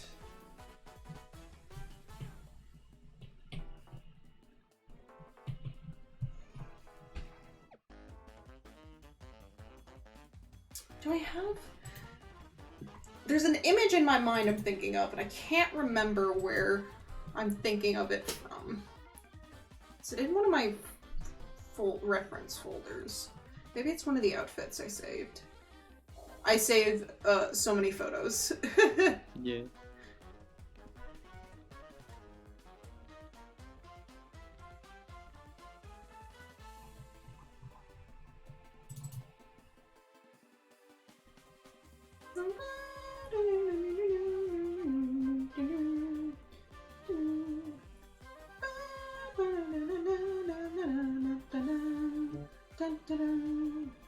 Kirby music is good. Yeah, most music is good. Haven't found many music that is bad. Debatable. No, I'm kidding. I don't care. Yeah.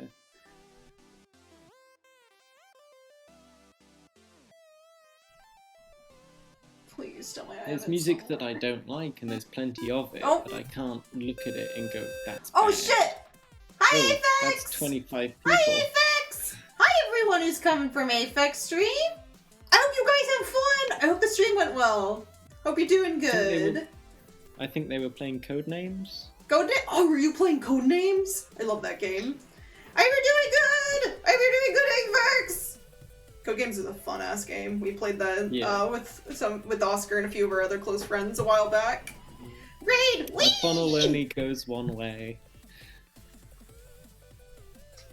Fun only goes one way, liar. You're just mad because you and Kieran are the worst at understanding each other. Yeah, that's what I'm talking about. The funnel only goes one way.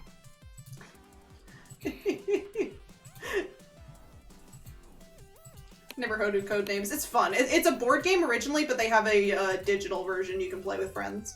Yeah. Oh my god. It's where there's like you're given a bunch of cards, and some of them are like you need to try and get as many of a certain color depending on which team you are, and there are some which are like kill cards, which if anyone picks up, they automatically lose. Basically, it's and you and a teammate, and you have to communicate to your teammate on the field of like words, which words are yours, or like which are your target to like. It's like you want your teammate to get these words, so you have to give them like a one. I think it's a one-word prompt. It might be different. It's only a one-word prompt Yeah. hint. But there's so many words, you want to avoid them hitting the words that aren't yours, but you can only give them a one-word prompt. And you can say how many it applies to. Yes, so you give them a prompt and how many of yours it applies to. So you can be like, dry 3. So that means that you have 3 words on the board that belong to you that can associate with the word dry. And the goal is to get all of yours before the opponent. The opponent. It's and not get the very opponents. fun to play. It's and very fun to have someone say something and another person interpret it completely differently and pick the kill command. And get yourself killed, yeah, very quickly. It's very funny to see which of your friends understand each other and which don't. It's very funny to try to get the reaches that some people do in that game. God, I don't know where it is. The thing I was looking for. I wanted to do it big.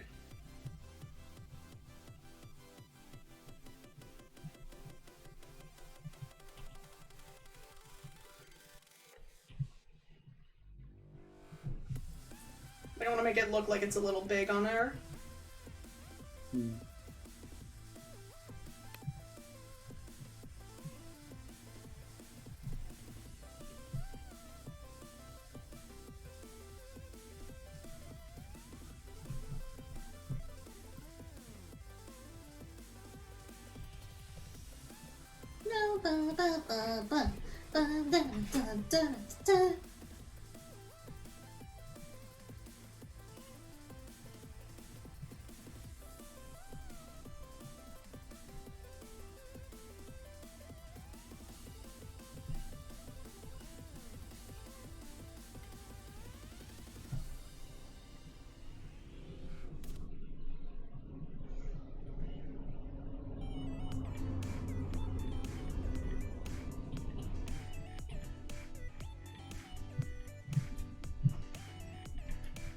Codenames is fun. What was some of the other board games we played? I'm trying to remember.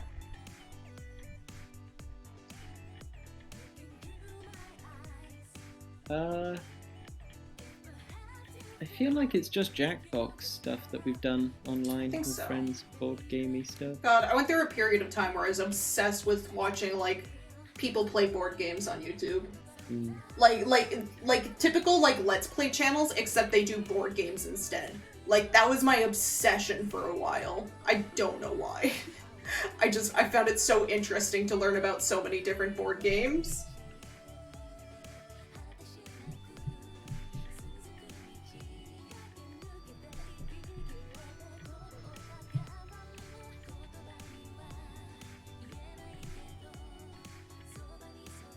I know, there's so many cool board games out there.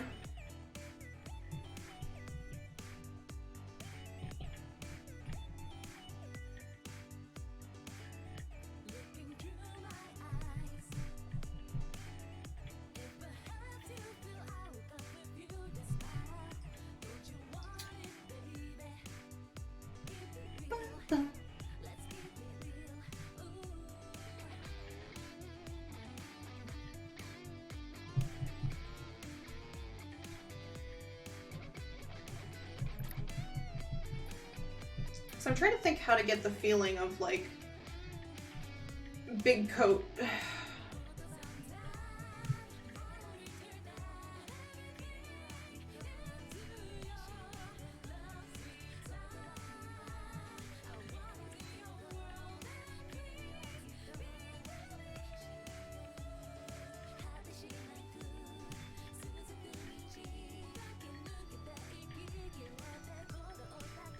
So I'm thinking about the boots I actually own, aka the ones I bought recently.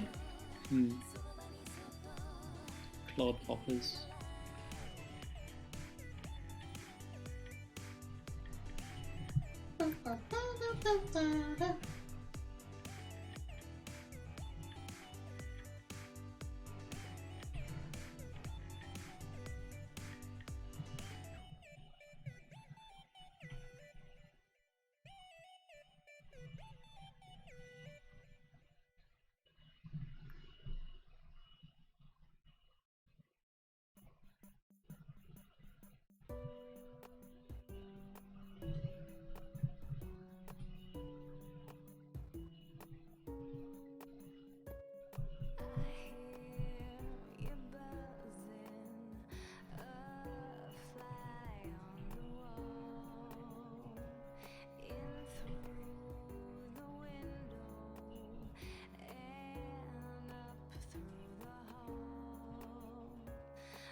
This is a bit dramatic. Oh, I love this song, but it's a bit too dramatic for the mood right now. Land of Lustrous OST. Let's go.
There we go. I sort of got it.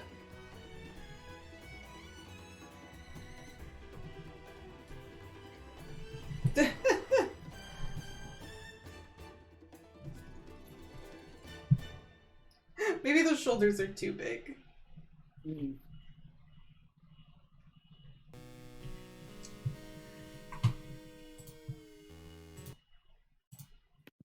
You can have big shoulders as a treat.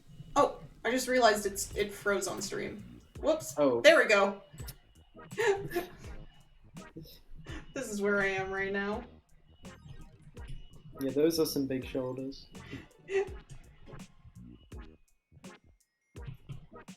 Like, I have pretty big shoulders in real life. Yeah. Like, you know, if you're wearing something with shoulder pads in it, that's... Yeah, that's what the idea for this would be. Exactly.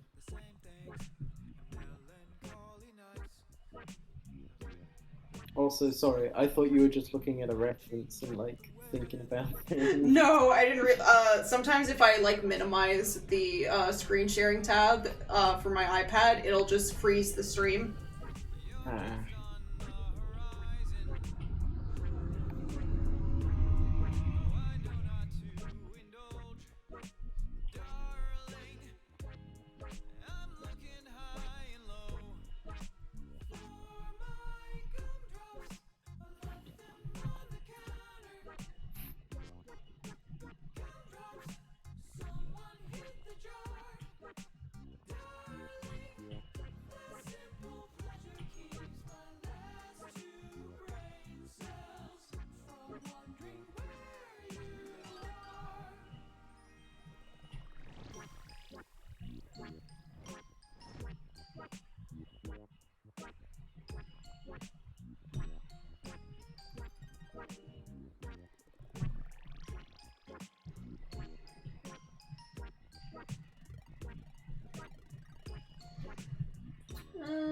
Maybe just a tank top? I'm debating. Debating what the shirt underneath should be.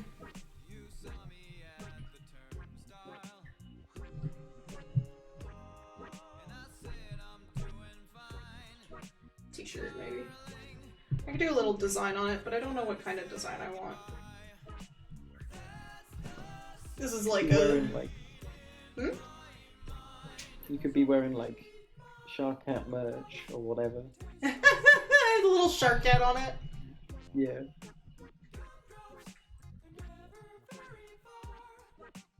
Something easy to draw. There it is. In character.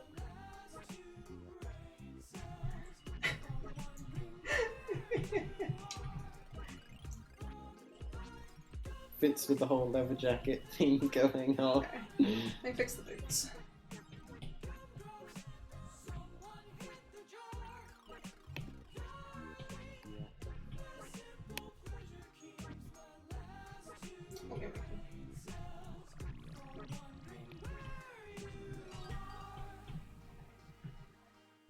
Oops.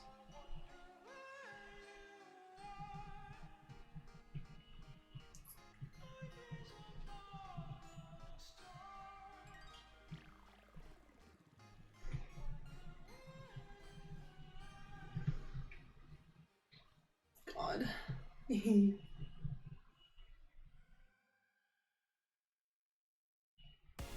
Got me.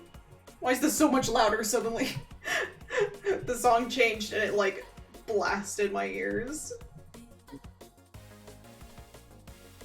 didn't blast mine. That's good.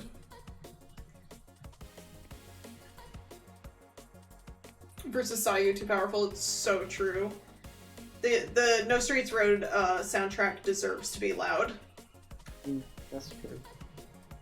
It's like good. Are you interested in playing No Straight Roads at all? Me? Yeah. I have absolutely no musical or timing aptitude whatsoever. It's not a I looked away for a second and I think the Shark Hat model like fully like broke their spine. I think... Do it again. I don't know what I did. I don't know what I did to do that. I looked away from my screen. Maybe if I turn around.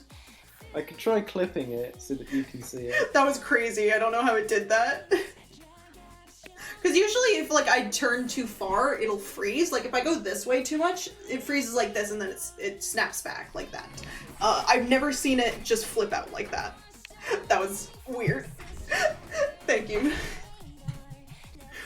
No way.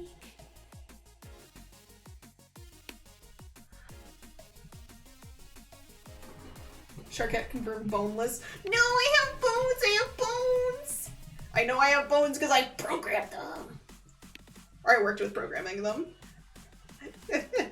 Uber the Met was the one who rigged me. I just messed with the bones a little when I was trying to import to make sure everything was working. I don't know how to rig stuff. I didn't learn that yet.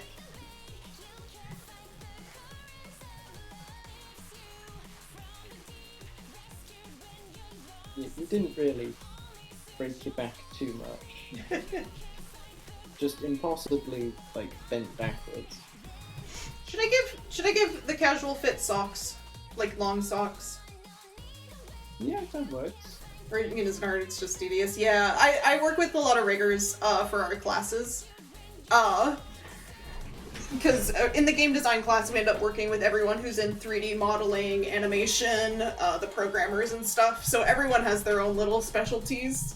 So most things I need to know so far is like someone hands me something and I can put it into the thing. But I'm mostly on the 2D art side. Yeah. Coding confuses me. Nothing scares me more than like coding languages. Like when I was trying to like look up like troubleshooting for like Unity, none of the forums were helpful because I didn't understand anything they were saying. I'm super interested in learning like 3D and rigging one day. Man, I don't have the time right now. One day. I'd love to sit down and just troubleshoot these things one day.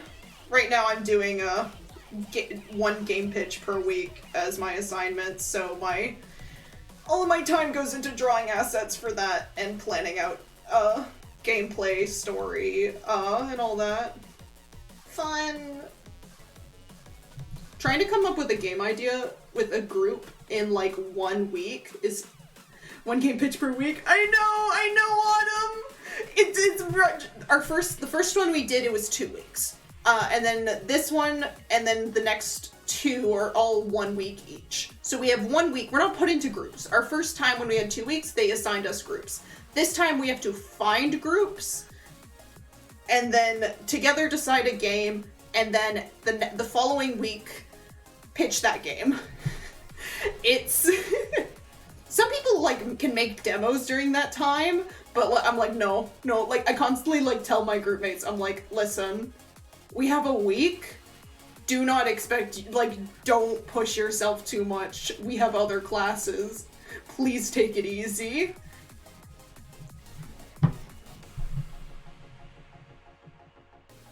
In my course, we are just focusing on our final game project. Yeah, we do that. Basically, it's 1 per week until the end of this year. And then starting next year, it's full on just development of the pitches that got accepted. And then the summer is our thesis, our own personal game. And that's going to be the rest of my post-grad course.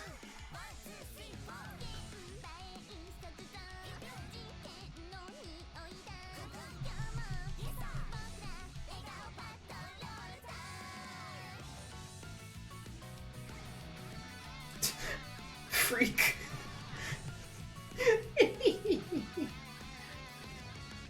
Wish your school's like that.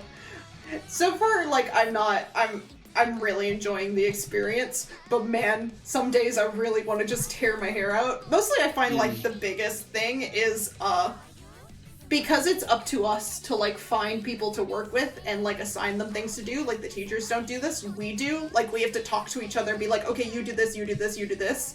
That is the most stressful part. Yeah. Because when a teacher does it, then everyone's like, oh, okay, this person does this person does this. And whereas for me, I have to sit down with like 5 other people and figure out everything. Focusing more on generalized stuff, portfolio stuff, which is more suitable for AAA studios.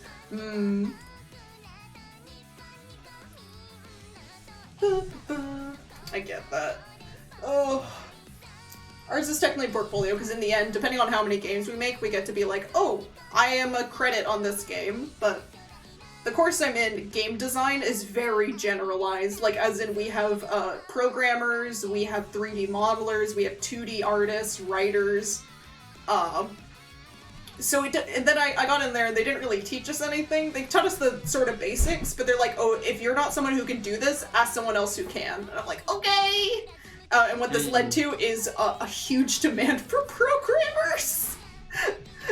Oh my god. Yeah, it seems like that would, happen. If you're not gonna teach everyone, like... I learned how to make a white box in Unreal Engine. That's as far as I've gotten so far. We're only halfway through the first semester, so I know how to put shapes into Unreal Engine and put textures on them.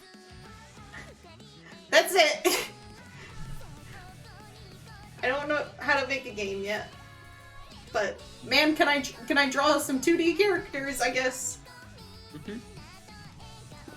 Baby steps, yeah.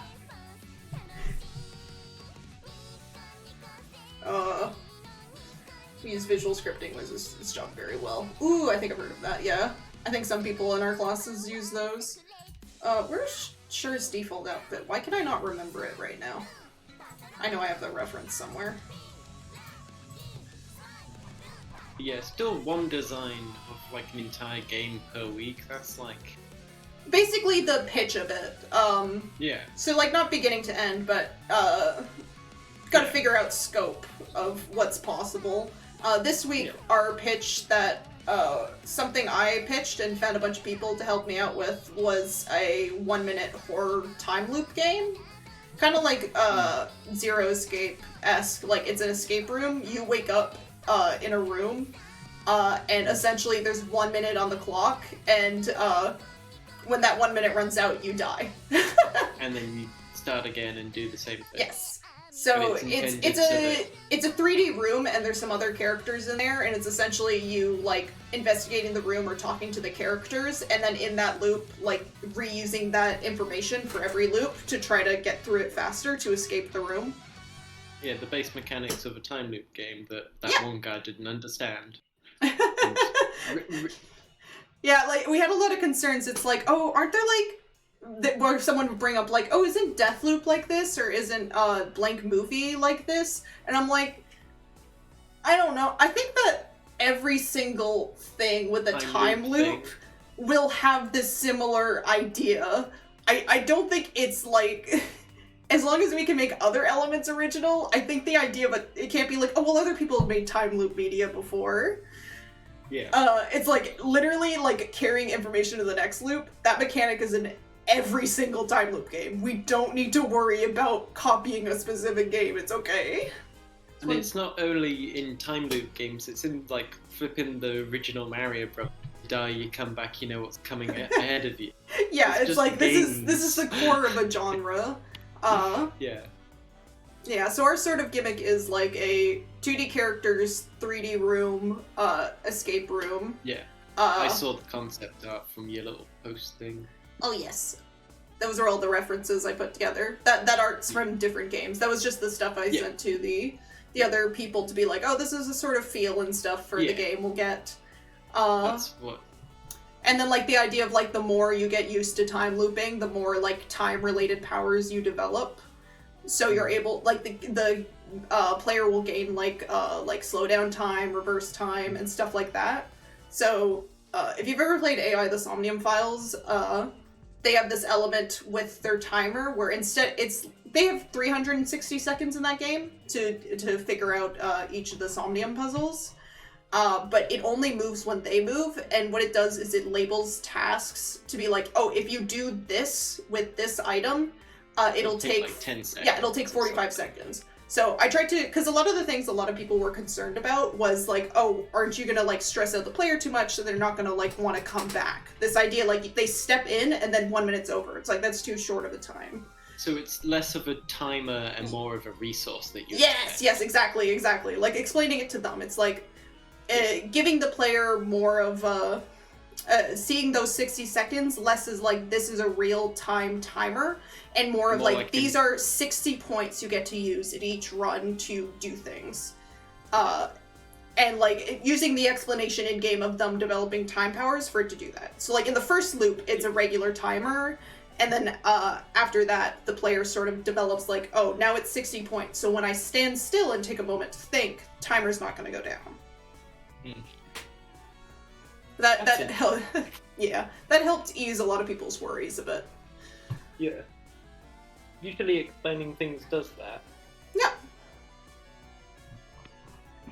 I was like just trying to think of like game design ideas is so like hard, because like you can come up with a good one, but then like actually being able to like show it off in a way, like that's gonna be hard. Yeah, from our first jam, I feel like I really liked our pitch from the first jam, but I felt it was very it lacked in like puzzle mechanics, because I think we really tried to just jam like the idea of quote unquote puzzles into our very narrative and art heavy game. I think if we had just pitched it just as dialogue only, with like instead of puzzles like mechanically, being like dialogue choices, so like choose your own adventure, like, oh, you come up to a button, do you press it more instead, and only did that, we might have been picked, but we were like, oh, we gotta have gameplay. Our first group was also 4 artists, not a single person, not a single programmer, anyone, because they were randomly chosen, so none of us actually understood like that all of our puzzles, even though they all used like the same inputs, that they had to be programmed so differently. So that was a big issue we ran into. Also, question Ben. Yes. Has the stream frozen again? No, I've just not been touching it. Alright. I've been Just so double caught up checking. talking. I'm also looking for my old Char references to get an idea of Yeah. what this outfit looked like. No, that's fair. I just figured it was best to ask again since I Thank did you. it the first time. Yes, no worries. Because I know I had this reference sitting around somewhere.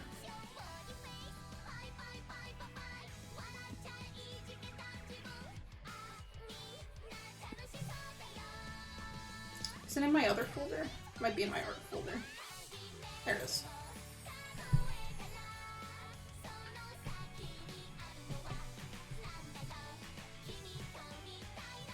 The default classic Char with the pants and the buttons. Pants and the buttons. Yeah. So, what the biggest thing I've learned from our course so far is the elements of, like, having to consider each level of game design in your pitches.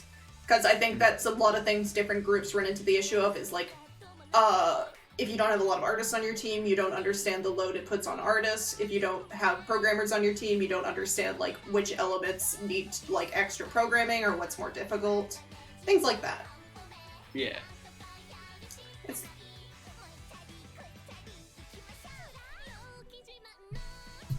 Oh man. I told you, I don't think I... No, because I haven't streamed since then. Two of my teachers got in a huge fight live in class. Yeah. Oh my god, that was the craziest class I've been in.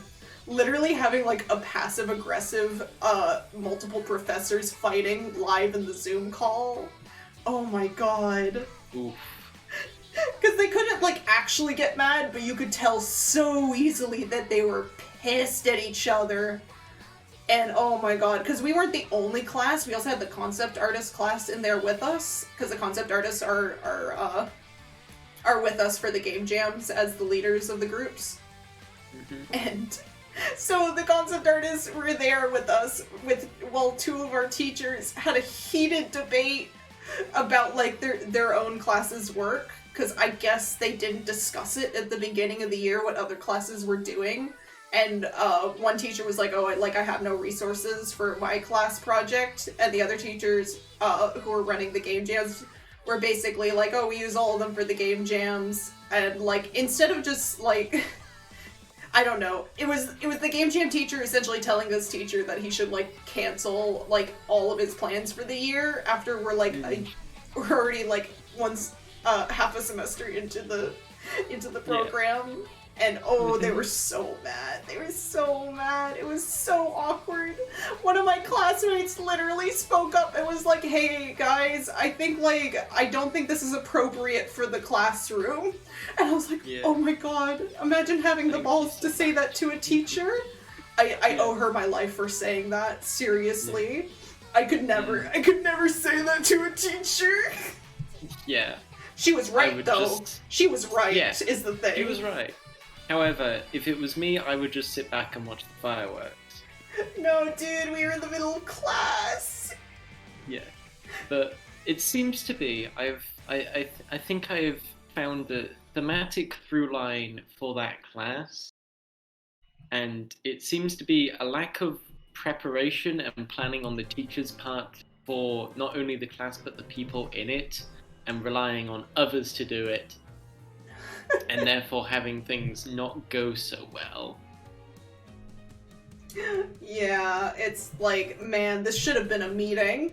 But the funniest thing is, like, because I had the other dude, the dude who was looking for more resources for his class, we have him on Mondays and Tuesdays, and we were talking to him about, like, our game jams and stuff, and he was like, oh, I feel as though for this assignment we should have been, you guys should be able to talk to the programmers and have some help developing these vertical slices. And he was like, okay, I'm gonna go talk to insert game jam teacher after this class. And I guess instead of having a meeting, he invited, the game jam teacher invited the first teacher to our class to discuss it there. Why? Why did they do that? Yeah. Even if that were to work, that's still eating into class. Yeah, I guess his idea was like, oh, come listen in so you can find out how things are working here. But I guess. I think, like, the whole Even- thing is that, like, for the game jams essentially function as a sort of period of time where all students in the game courses and game-related courses have that period as work time and get marked for it, for participating in the game jam. Or alternatively, they can do classwork instead. So it's basically like you do a class assignment or you do the game jam. But for the first, for our first professor's class, it's just none of the programmers or any of the additional people get any credit or class time for his class. It's entirely just portfolio for them.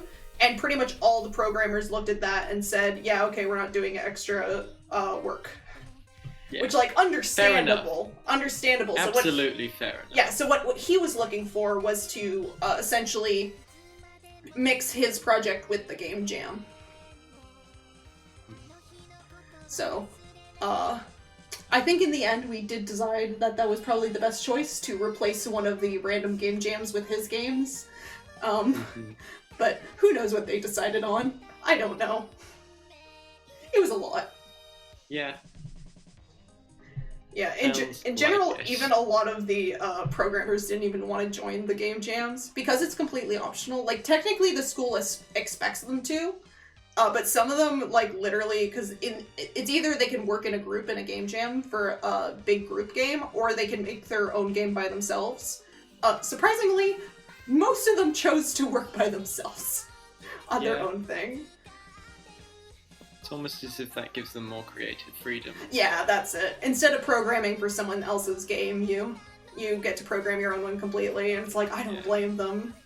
Yeah, because, like, if I was a programmer, I wouldn't want to, like, get on a team of, like, some random Joe Schmoes from some Well, then, like, the random idea is, like, class. you get to do less. Like, you just program it, you don't have to do any of the designing or the art or Yeah, anything, and everyone But, else like, does that that's for you. the fun but- part.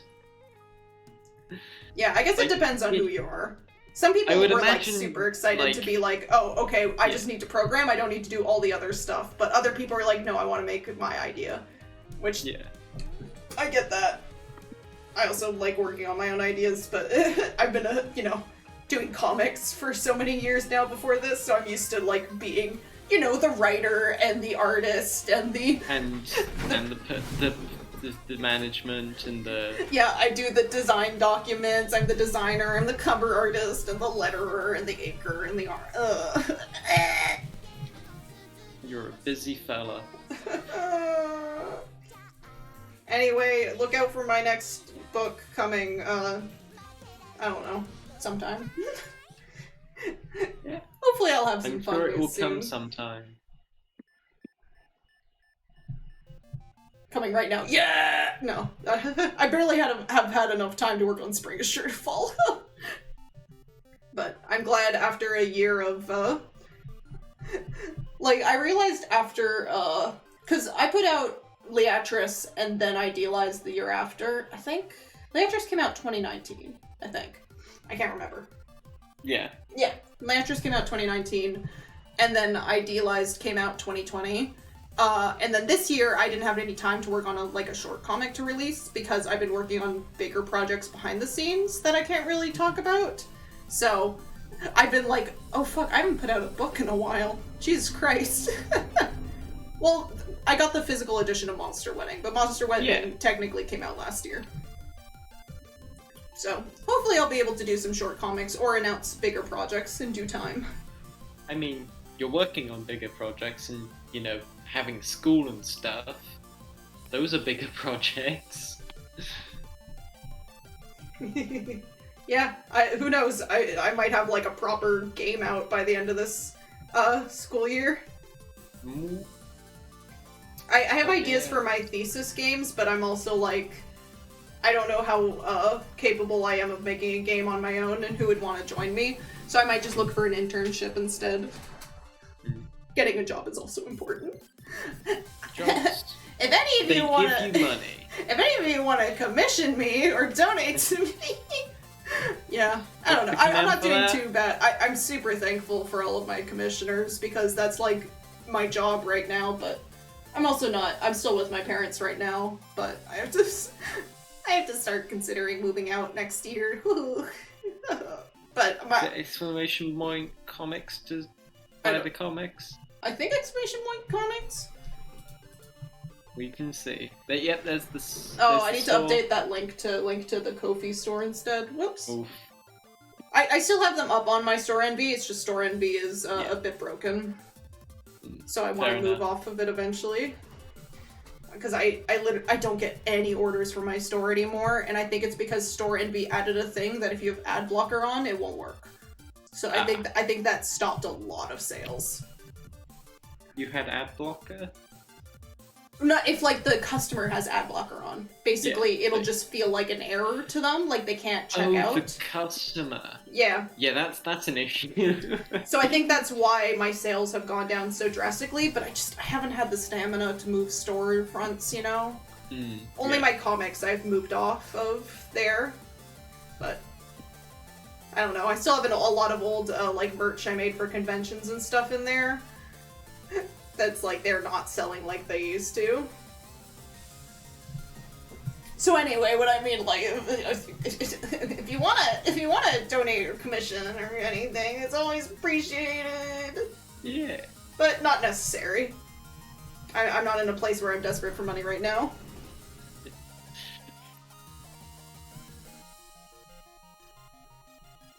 I think the donation link is just in the description. I think I forgot to make it a command. Whoops. Yeah, commissions and donations are just below. You can click on them. I haven't updated like what my stream layout looks like. It's still the Spring is sure to follow art down there for the panels.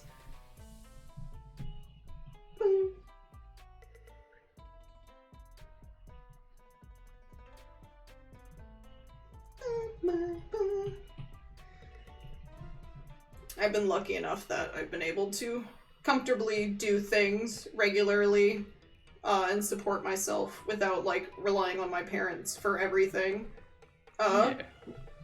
Thanks to commissions and stuff. So it's nice. I will need a proper stable job to afford living in a different house though. Yeah, living's hard. Yeah, like it's one thing to that. like pay for like my own like all art things, like food, groceries. Well, no. I mean like the things I pay for myself. It's like art, programs, school stuff, other than like tuition, any like supplies, programs, or things I need for art and for comics and stuff. I pay for all of that. Like I would never ask my parents to pay for any of my art programs or to like help me print physical comics. That's my own wallet. And then like traveling, printing merch when I used to do that, my wallet as well. Figurines. Okay, well that I'm allowed to treat myself to something every once in a while. Yeah, it's still an expense though, isn't it? Well, I mean, it's not a work expense. Also, video games. I buy my own video games and video game consoles. Yeah. So that's why I don't buy games too often. But I did buy the new Pokemon.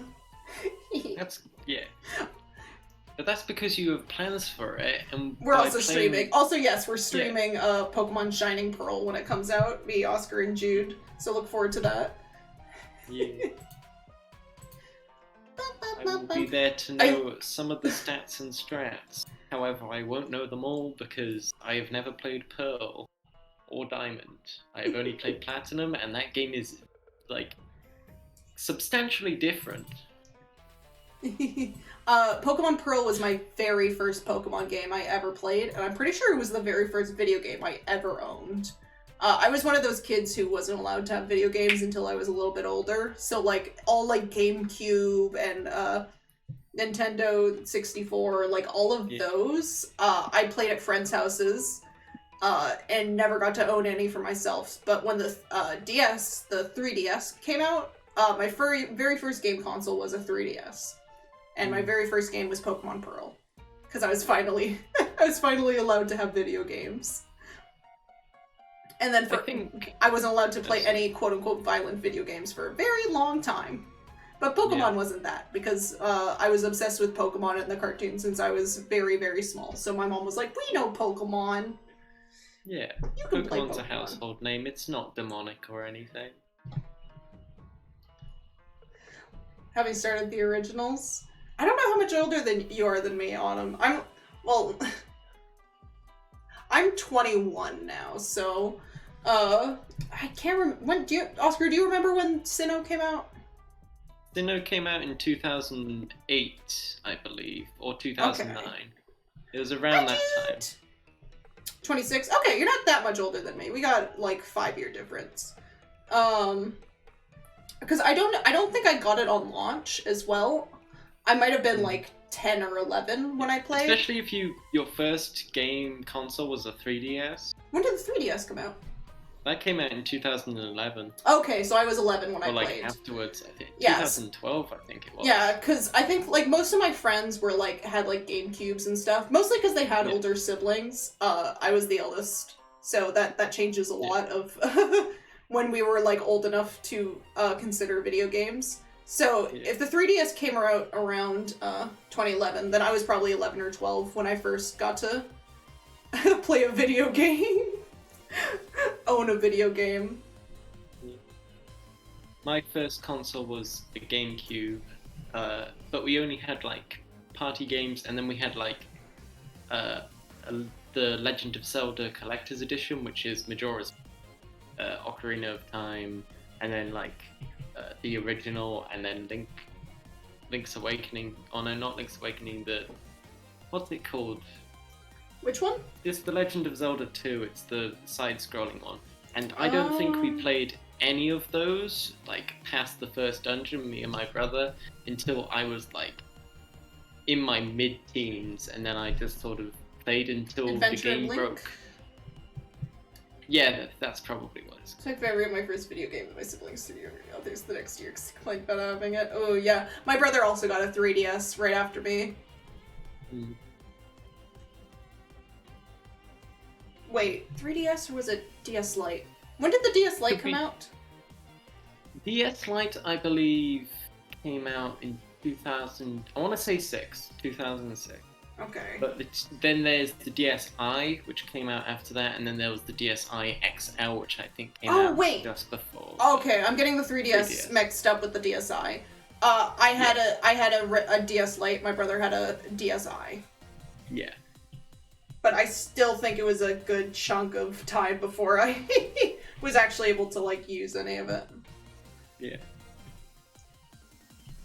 But yeah, my gaming experience did not start with Pokemon. I only played Mario Party and Mario Kart. Those were my main sources of video game absorption. And then I believe like a cousin who not a direct cousin, like a second cousin or something, like came around to our house one day because they were visiting the area, and we had bedrooms that they could sleep in. And they had like Pokemon Platinum or one of the Pokemon, and they just let me play it for like 2 hours straight, and I had an absolute blast with it. That's great. Yeah, I remember going to my friend's house and playing like what was the Shadow Lugia game? Was it Pokemon X? That's Shadow Lugia is Pokemon XD Gale of Darkness. That's the one. Yeah, I remember going to my friend's house and playing that and being like, "Whoa, video Whoa, games!" it's got 3D graphics. They still haven't matched since.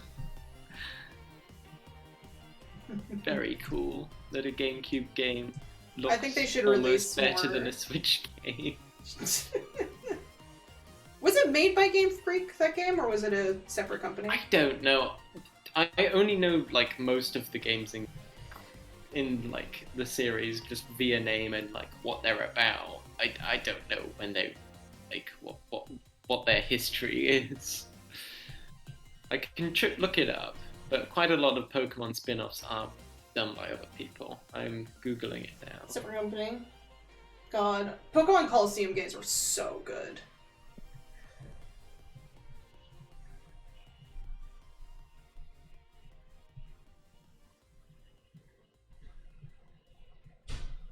So it looks like the developer was a company called Genius Sonority. Genius Seniority. Sonority. I'm looking at them now. They made Dragon Quest VII. Oh, okay. They also made the Pokemon Colosseum games. They've made Trozai, Battle Revolution, Typing Adventure, Shuffle, and Cake Mix, which is the new one.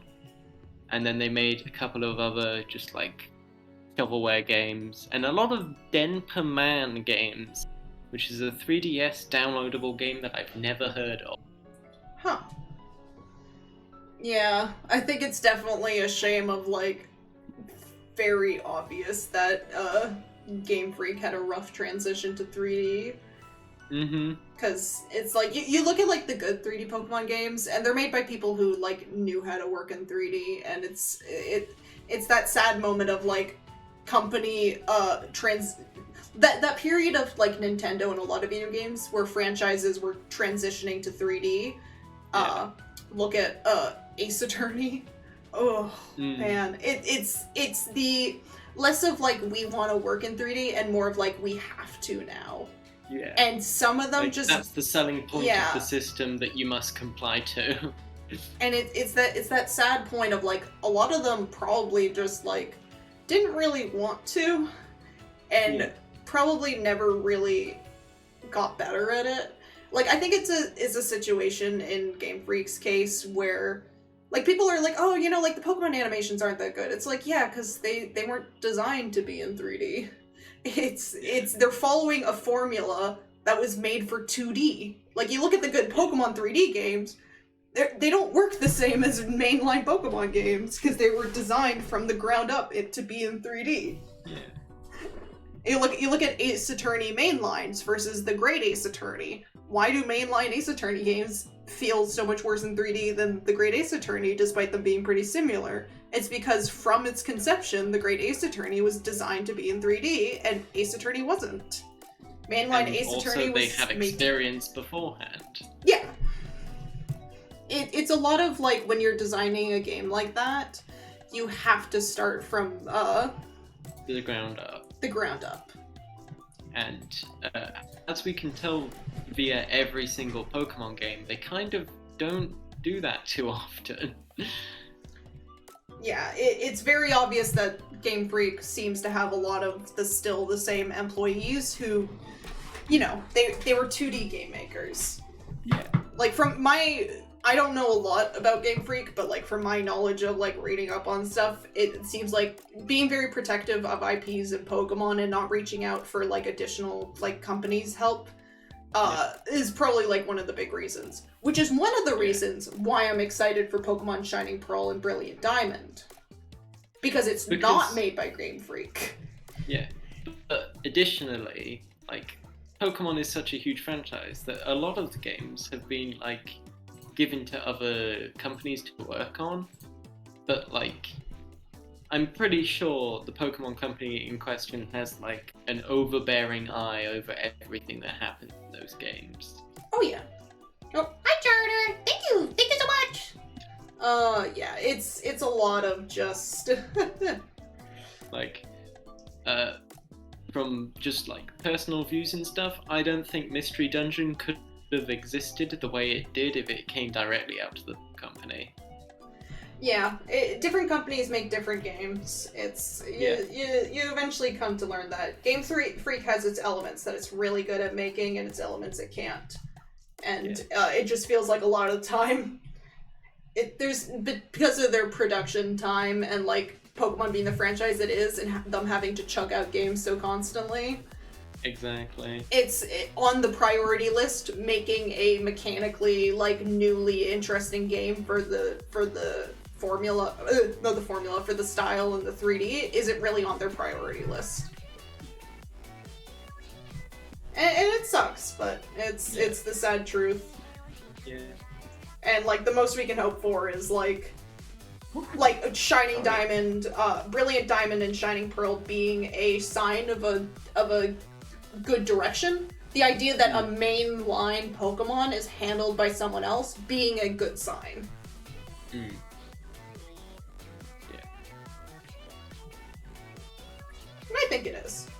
we'll have to see when we put our hands on it. But it being 1-to-1,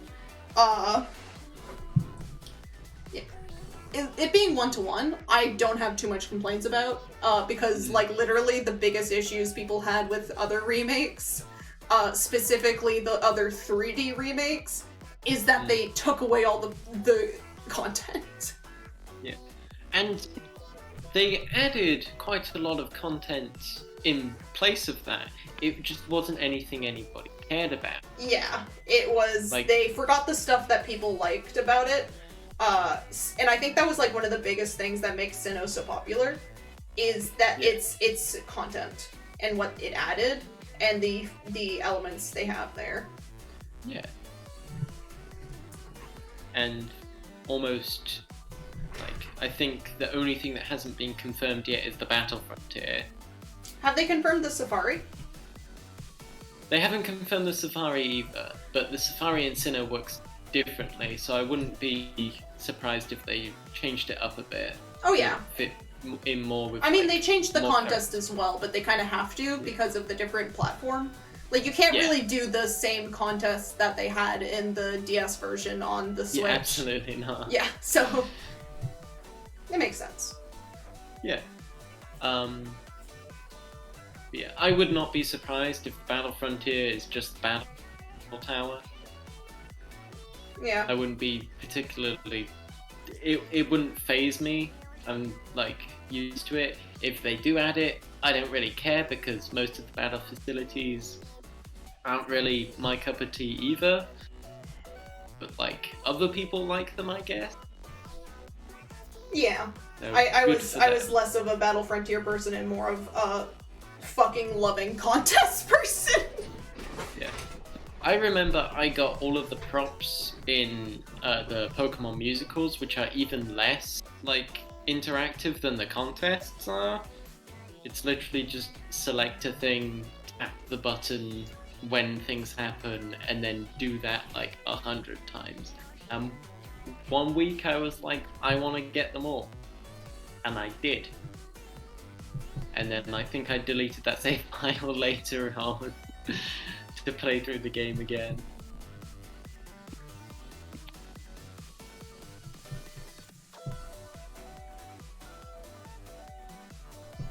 Yeah, I've never really played the post game of Emerald because the game sort of stops before the Pokemon League. Like, Where are they going to point if there's nothing to explore? I'm trying to like remember. Like I don't think I ever really touched the Battle Frontier, so I have no way to. I think in like Soul Silver, that was like the only time I touched the Battle Frontier. I think. Yeah, the Battle Frontier in Soul Silver is like directly taken from Platinum's one. Okay. But like, there's a main plaza, and the Battle Frontier is on like island which you get to explore. But it's not the Battle Frontier you're exploring; it's the island the Battle Frontier's on. You know? Yeah. And it is mostly just a plaza. It's just sort of like there's 5 buildings and some shops in the middle, and you can BP at the shops or in the things. I think that's all the outfits. Yeah. I did really enjoy the movies in Black too. They're sort of like puzzle games using the Pokemon formula, which I would love to say works really well. However, you can get crits in them.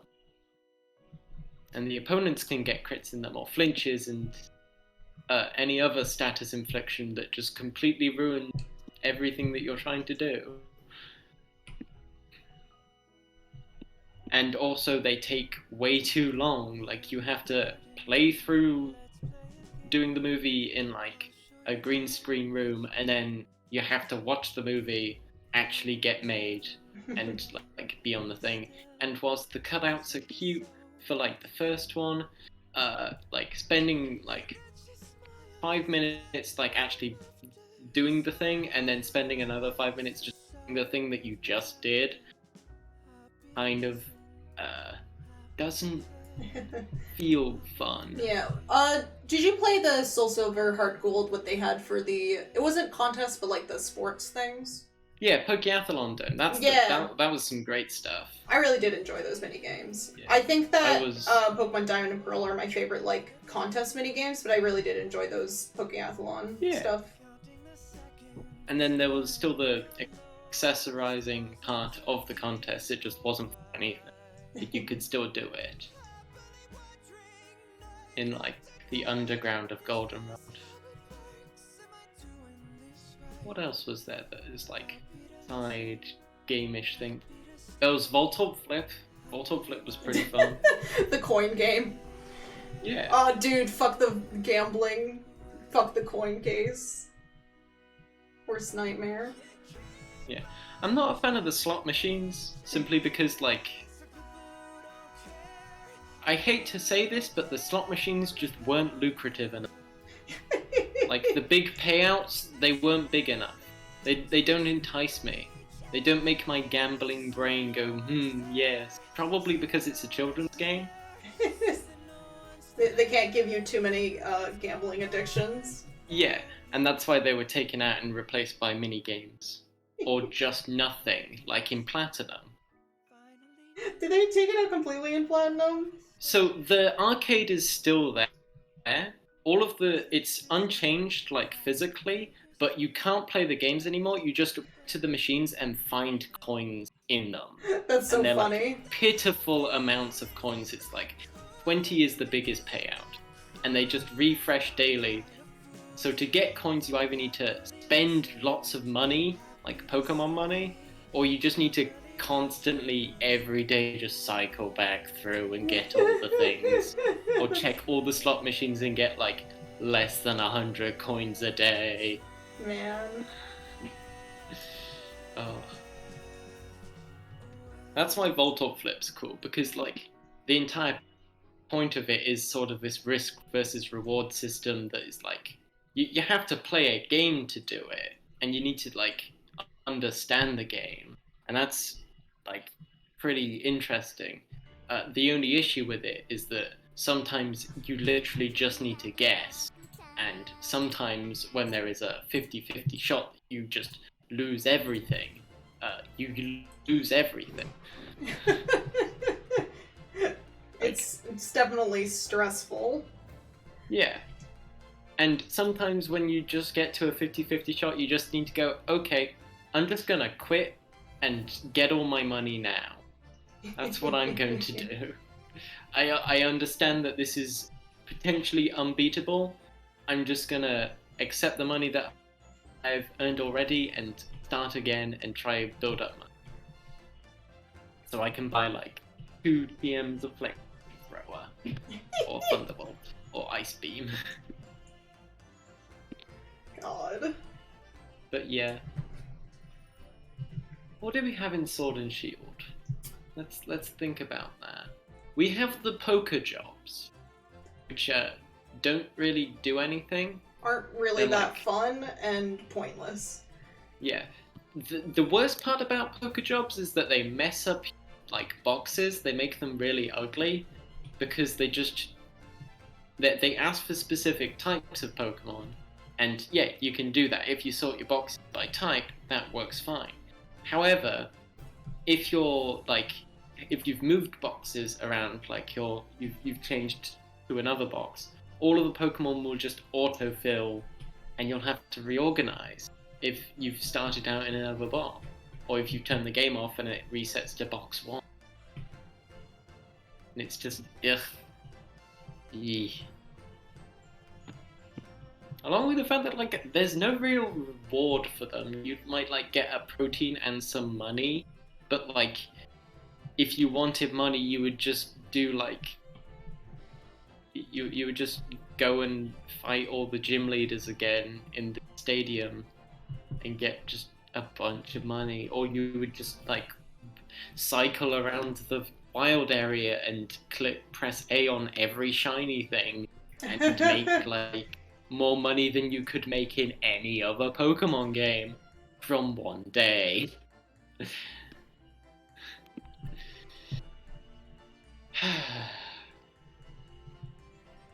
Yeah, Ball Club Flip is definitely an interesting game because it's both kind of Picrossy and kind of Minesweeper-y. Like it's a very interesting. What do you think of these Char designs? Hmm. Do you think any of them are missing anything? I think the fancy one should have a little bit more gold. More gold? Okay. Yeah, because it's only got that one bit of chain, and for a fancy thing, I think fancy things on it.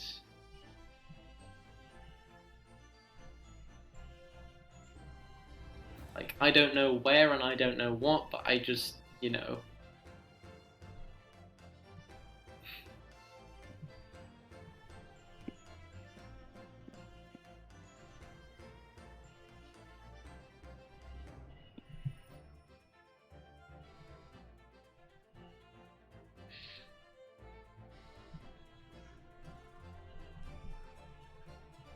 What do you think of the coat outlines being yellow? That's nice. It gives them sort of a sheen to them. Nero likes them too. Nice. And Plasmira. Okay, stick with those then. Give it a bit more of a... They're big puffy sleeves, and it feels more like a kind of like a sports jacket a bit more now, you know? I like that. I kind of like that. Yeah. But like a fancy sports jacket. Exactly.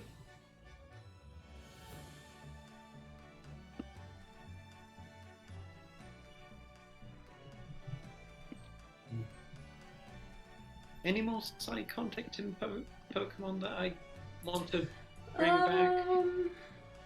So there's something I want to have died in its grave for many years, which I'm very glad it hasn't returned, is the friend safari. Because that requires you to have friends. Now that doesn't sound too bad, however, requiring friends Limits like, gameplay. For gameplay, along with the fact that like your friends could essentially be duplicates, because depending on your friend's code, it could be like a certain type or a certain like biome type thing, and you could only play that singular biome and singular type with that one friend and catch all the Pokemon there, and then you're just back to square one. And you know what else is really fun about the Friend Safari? What? Some of the Pokemon are exclusive to the Friend Safari, so you have to have the right friend to get your favorite Pokemon, because they just decided that Breloom only exists in either the deep post game, which, by the way, the Friend Safari is in the post game. Thank you, Game Freak, for hating Breloom for no reason. Oscar's mad because Breloom is one of his favorites. Yeah. Like, Shroomish and Breloom only appear in the, like, main story of the game in one area in 3 of the games, which are all set in the same, or I guess 5 of the games if we're counting. So that's Ruby, Sapphire, Emerald, and then Omega Ruby and Alpha Sapphire. Those are the only games that you can get Shroomish and Breloom in before you beat the game, and then even after you beat the game. It's not just they're on a route somewhere. There's always one extra step that you need to do to get them. It's either find a forest and headbutt a specific tree at the right time, it's a swarm encounter, it's like they don't even exist, but they exist in the code, so you just need to go on the GTS and somebody wants to give you a Shroomish. It's awful. I hate it.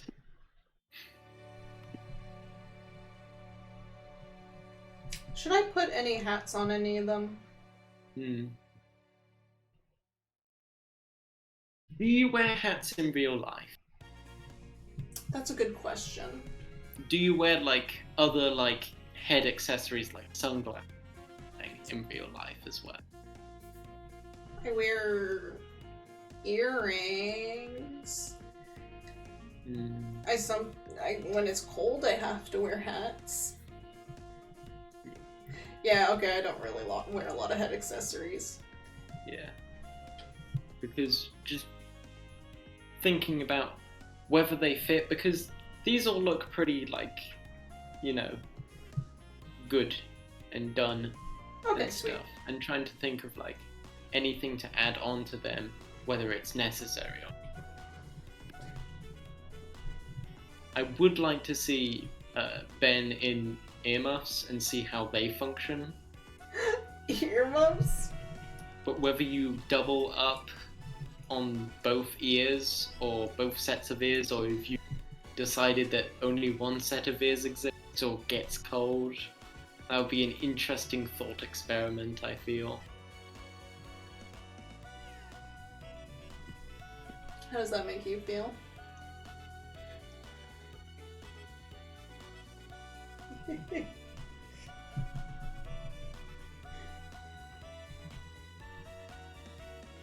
Hmm.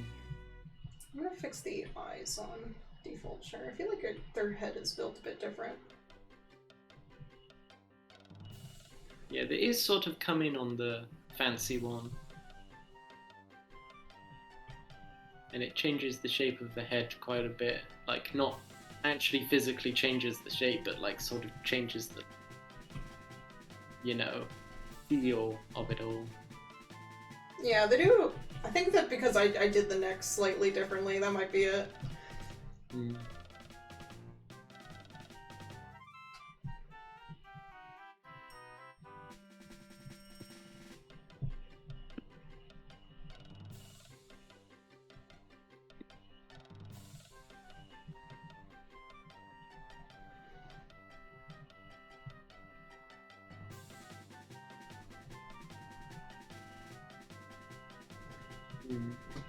That could be also a good check to see with like the silhouette of them all. They do have very different silhouettes, yeah. I think also, I think of the fact that I gave the default really, like, thinner hands compared to the fancy one. I'm seeing that now. I can... And the casual one just doesn't have hands. The classic artist. Hands in Trick. pocket. Hands in pocket, hands in sleeve. Hands don't exist. They don't need to exist.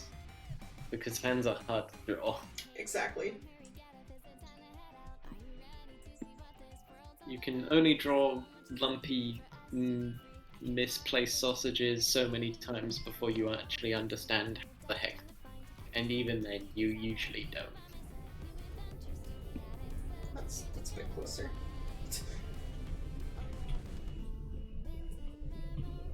Whoops. Oh, did I draw this on the wrong layer? Wait, what fucking layer did I draw that on?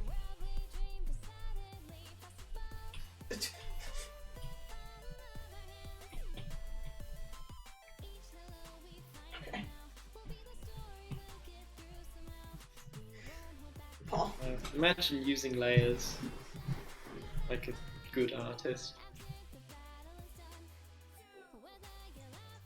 Yeah, I think like their heads are slightly different.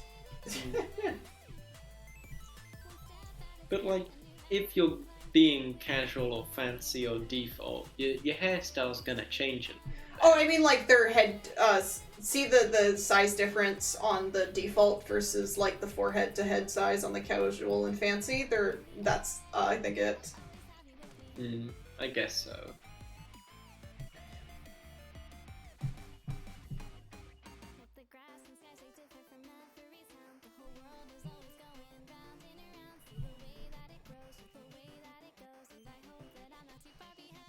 Again, I am not a professional artist and I don't have a very good eye for this sort of thing.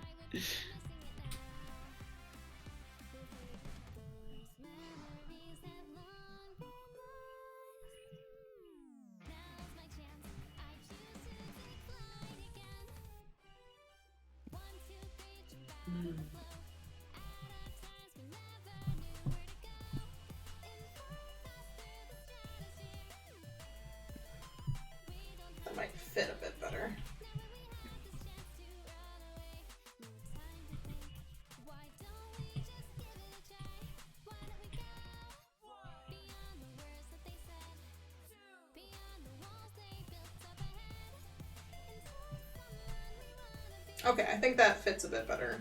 The fancy has the eyes a little more detailed, but I'll change that a little.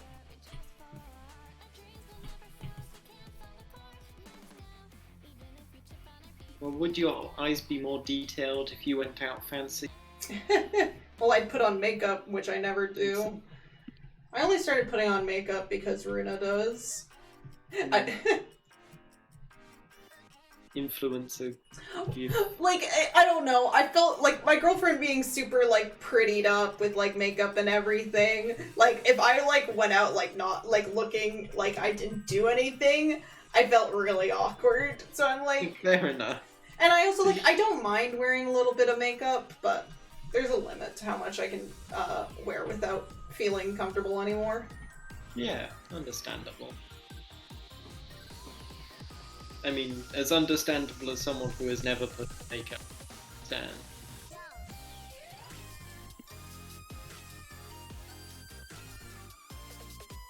I have face paint on, but even that was not fun. I'm too good at smudging it.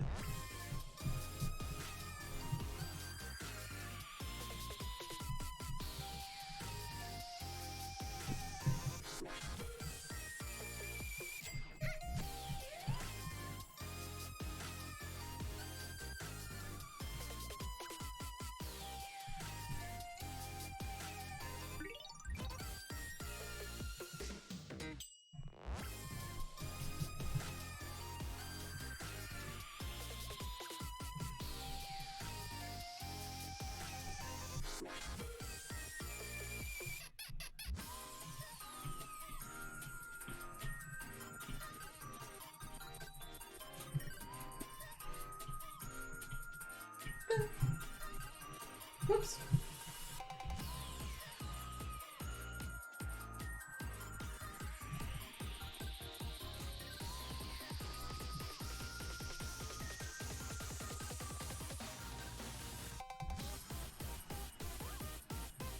There we go. Freak. The fucking freak shirt. I love that. Yeah. It's a good shirt. Maybe, you know what? It's probably...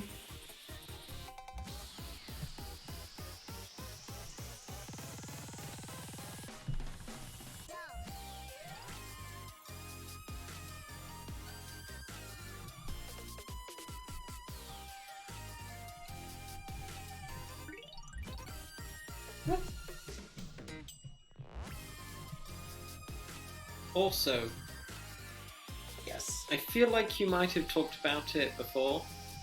Yes. Default has a tail. Yes. Casual does not. Yes. Don't worry about it. It's...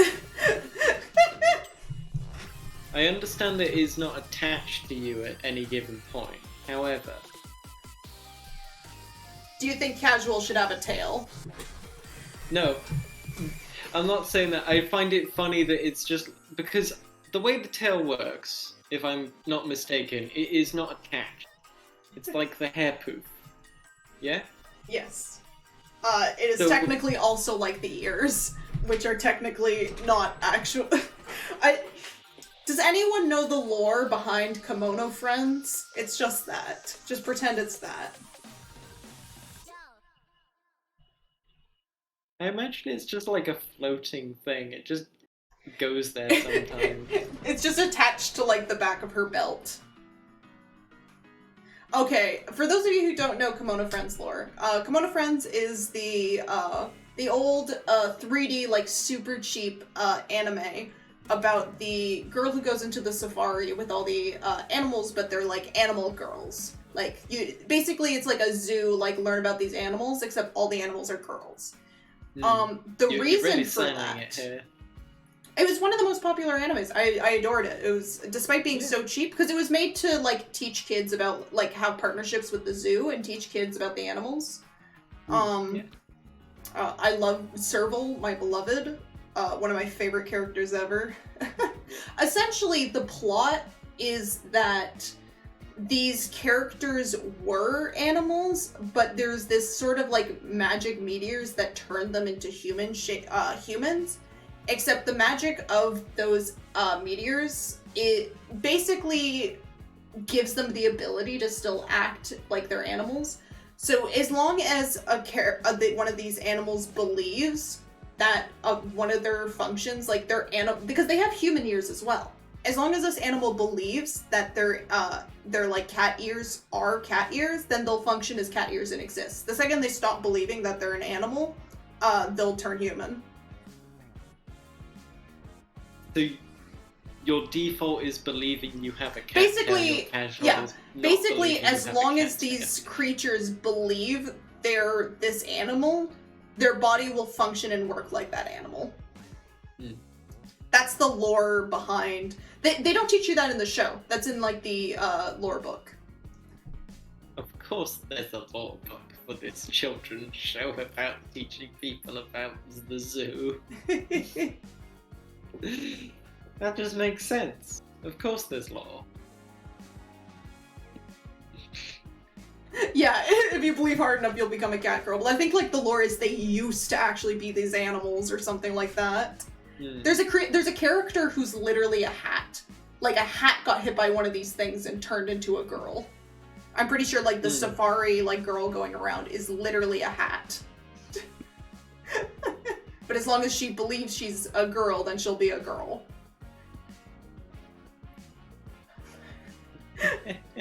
Was it Kaban? I think her name's Kaban. Serval and the main girl from the first Kimono Friends was like OTP of the decade. Like no joke. I will never get over what they did in the sequel. I'll never get over it. I'm so upset. Okay, I'm spoiling Kimono Friends. So they had the original Kimono Friends, which was Serval and this other girl like going around and finding all these things. In the sequel, it's a Serval is a cat. Alright. A Serval is like a wild cat. Alright. Serval and I believe it was Kaban. I can't remember. I think Kaban was the first season girl or the second one. Okay, essentially in the second season they have a new girl who comes across Serval. Serval doesn't remember Kaban anymore. Serval forgot the girl from her first original adventure. And they run into each other again. And and Kaban doesn't tell her. Basically, Serval has like an accident where like she almost lost her form, so she lost some of her memories. So she's like, this person seems familiar, but I can't remember why. And Kaban doesn't tell her and decides that she's better off not remembering her because Kaban got her in danger. So Serval continues her adventure with the new girl and leaves Kaban behind to be a normal researcher in this mysterious zoo world. I was so upset. You were sounding upset just recalling that. Dude, when that scene happened where they run into Kapan again in the second season and there's this moment of like time slows down and Serval and Kapan like stare at each other dramatically and like you can see them getting emotional, I cried. Yeah.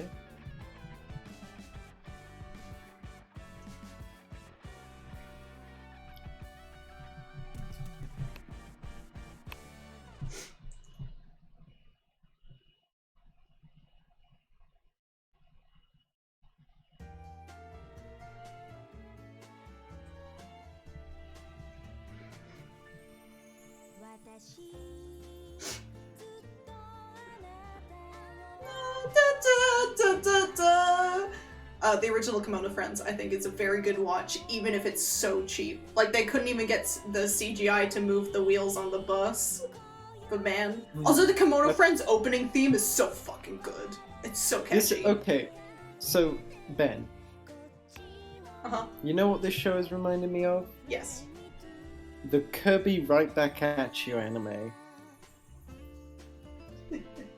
What about it? Simply because 3D, early 3D, cheap 3D, that doesn't have like the enough budget to move the wheels on a car, and also just not looking too good. That's like, that is what my brain is going to for like the style of the show. except without the anime parts that actually look half decent.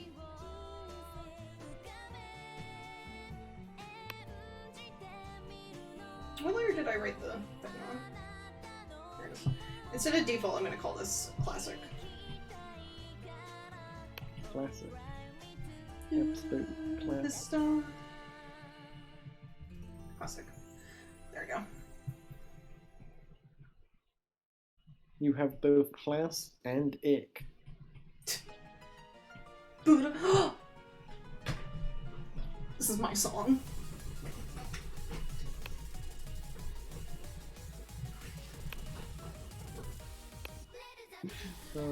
I still Oh, find my it funny head. that I can't hear the song. It's Big Bang by Peaky Peaky. Yeah.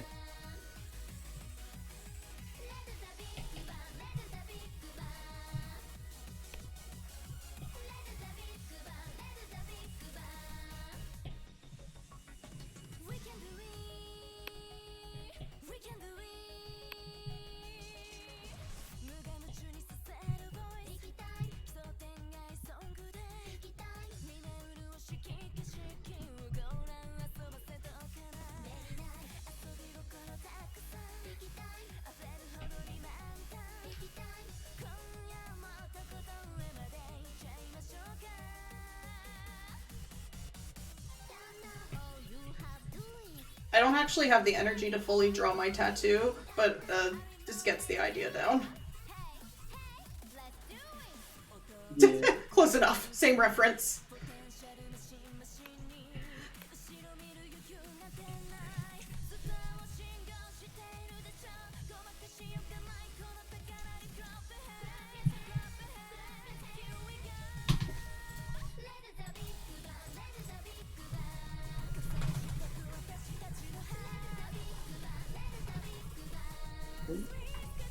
Oops.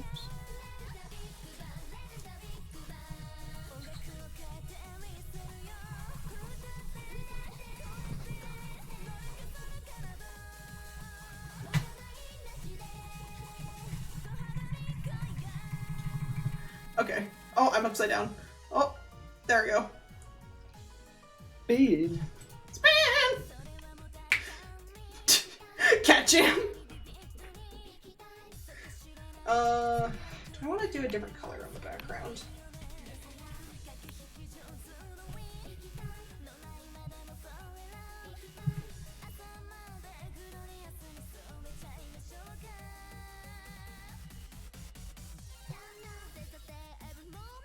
Hey, don't look back. I fucking love Peaky Peaky. Like an insane amount.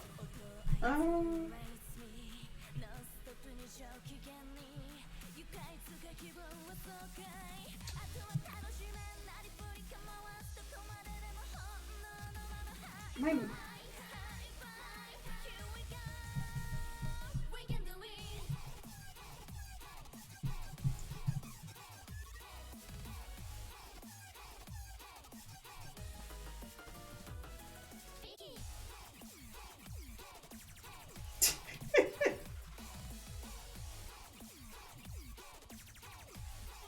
Cats having a good old time.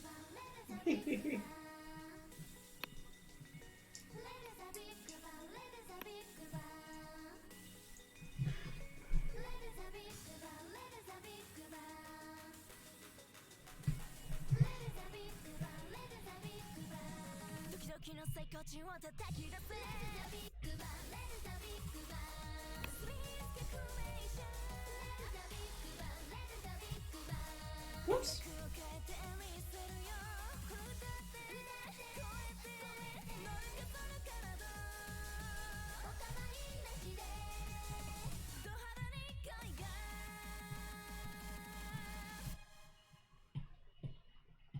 Okay, someone's just screeching outside.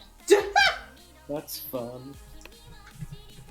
That doesn't make me worried for their safety at all.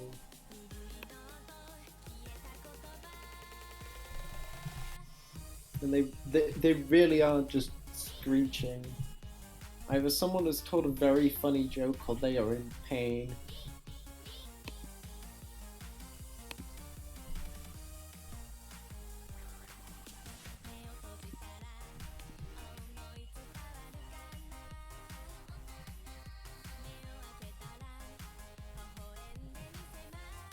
How does this look? That looks very snazzy.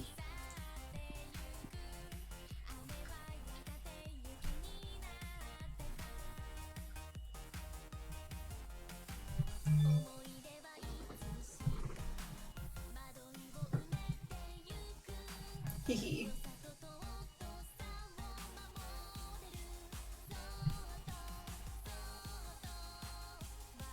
They heard Peeky Peeky came on and decided to start freaking out. We good? Hell yeah. Okay. Good strategy. Jude, are you still there? Is Jude still there? I'll start working on...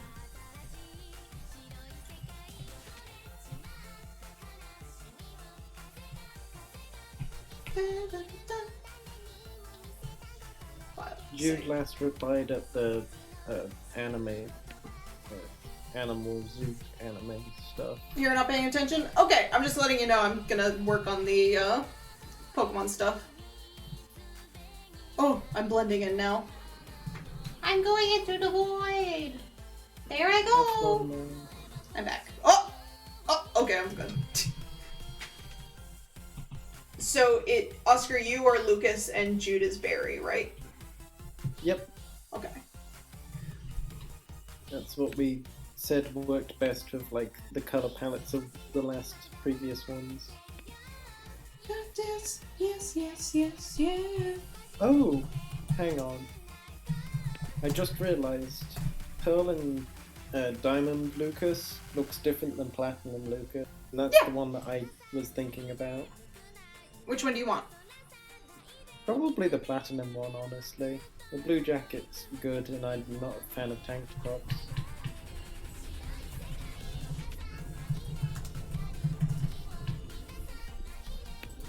Yeah, the blue jacket does fit you. Yeah.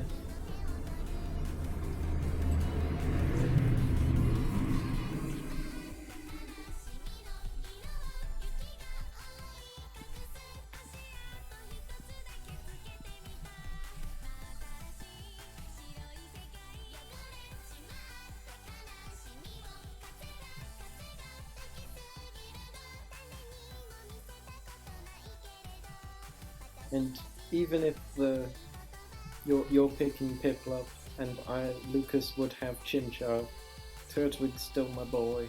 It's okay. I think Turtwig was the Pokemon that got me. I always choose Piplup. Emporion? Or... Empoleon, you got it right Empoleon. the first time. Yes. Literally the OG. The best. Yeah. I think the Sinnoh starters as a whole are probably the most solidly designed out. Like, their middle stages don't look good, but like their like base and final are like consistent across the board in being both cool, cute, and like I want this on my team. You know?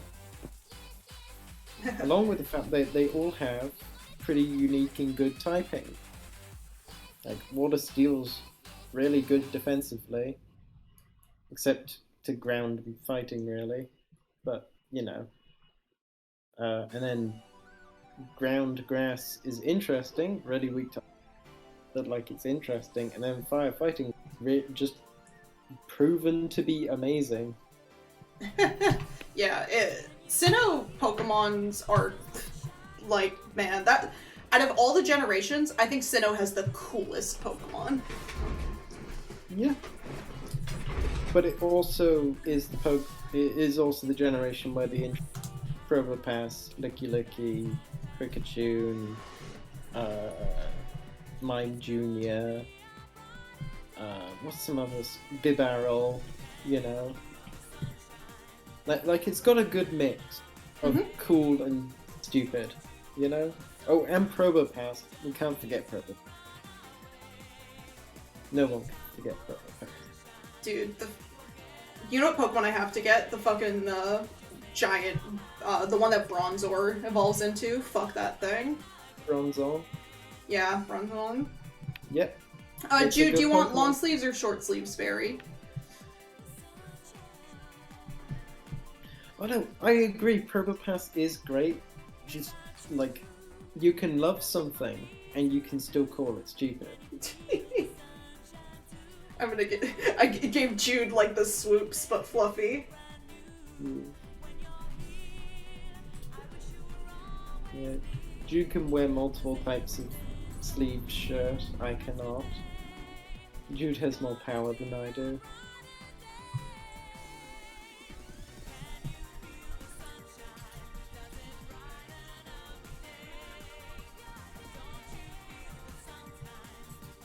Need to run away.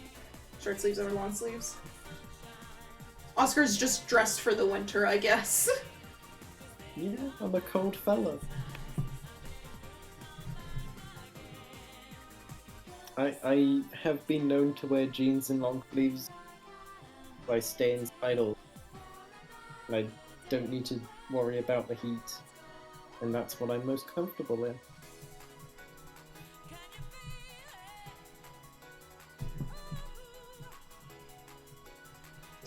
Jude, how do you like this hairstyle for you? I tried to mix yours with berries. I think it looks really good.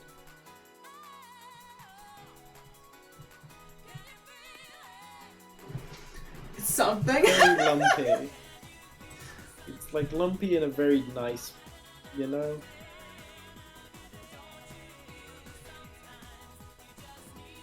I feel like you really got the Pokemon rival look going on.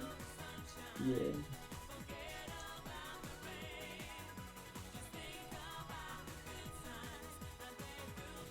It's also funny because I'm like thinking about the posts where people were talking about how Barry and what was her name? What was her name again? From Black and White? Bianca? Bianca, yeah. How Barry and they- Bianca like look the same, and it's like this. Everyone was like, "There has to be a reason for this, right?" And everyone was like, "Oh, congratulations to Bianca on your transition." That's like one of my favorite posts.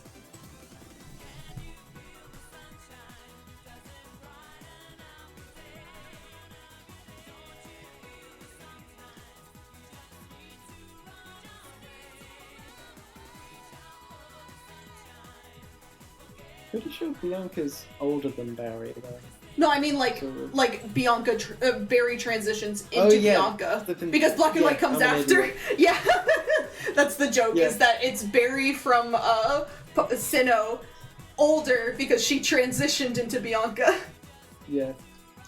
I always thought they were cousins, or at least somewhat related. And that would be funny, being like, thinking of Bianca's dad not wanting their daughter to go on an exploration around the Pokemon world, but they're related to Palmer, who's this like world-trotting dumb idiot person who just has really strong Pokemon.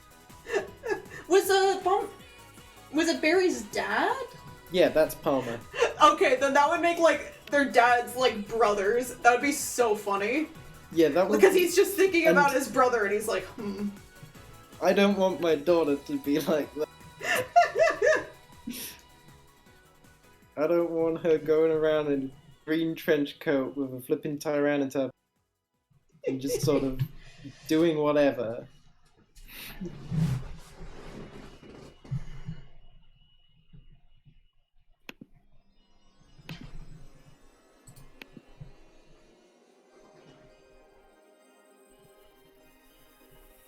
Yeah. It's nice to see someone having a dad in a Pokemon game. Well, I mean, you had a dad in like Sapphire and Ruby. Yeah. He And was that he nice was to like the see too. normal gym leader. Yeah, and that's nice to see too. But otherwise most of them are just like faceless NPCs or True. non-existent. Like Gary only has Professor Oak. He doesn't I mean, have... think back to Silver. Yeah. Well, Silver has Giovanni, but that's hidden stuff. That's like, you need to beat the game and see a cutscene that is an event cutscene.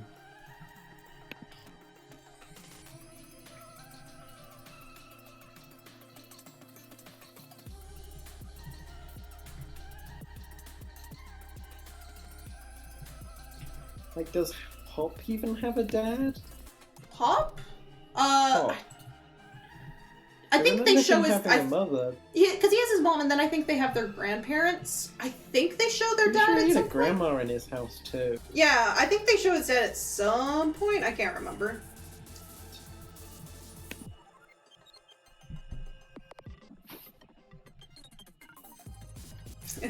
How are we liking Barry Jude? Rival Jude?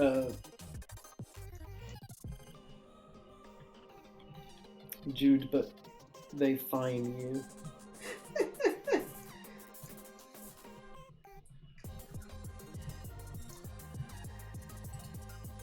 I'll probably wrap up in not too long. I've been going for like 3 hours. Yeah, 3 hours 20 minutes. And my iPad's also getting a bit low. Yeah. I'll finish at least outlining you. Because I have an idea. How did I draw your hair before? I'm pretty sure it's just a lump. I'm just looking at the last commission I did for you. Oh, that was less just one singular shape. that could be interesting. Because I have to study off of the art I did of Jude to figure out how I draw Jude's hair. I'm not as good as, like, looking at photos of you guys and drawing. Well, the first time I have to, but after I get used to it. Yeah, exactly. You sort of have to draw a caricature of the person. Also, someone has redeemed... Plasmira has redeemed a... What have you redeemed? Posture check. Oh, right. Ah! Okay, I'm good. You did it? I did it. I'm currently in physiotherapy for many things. Because your bones are wrong. Because my aren't they? bones are wrong. Your bones are just a little bit skew-with.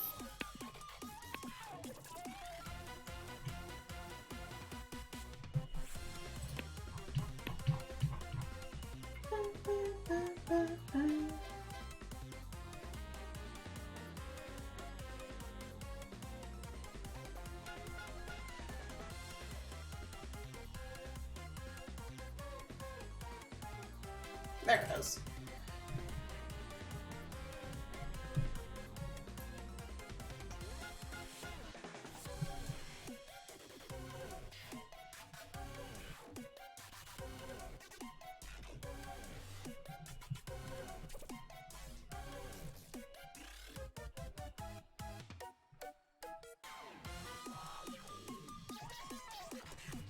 And this is...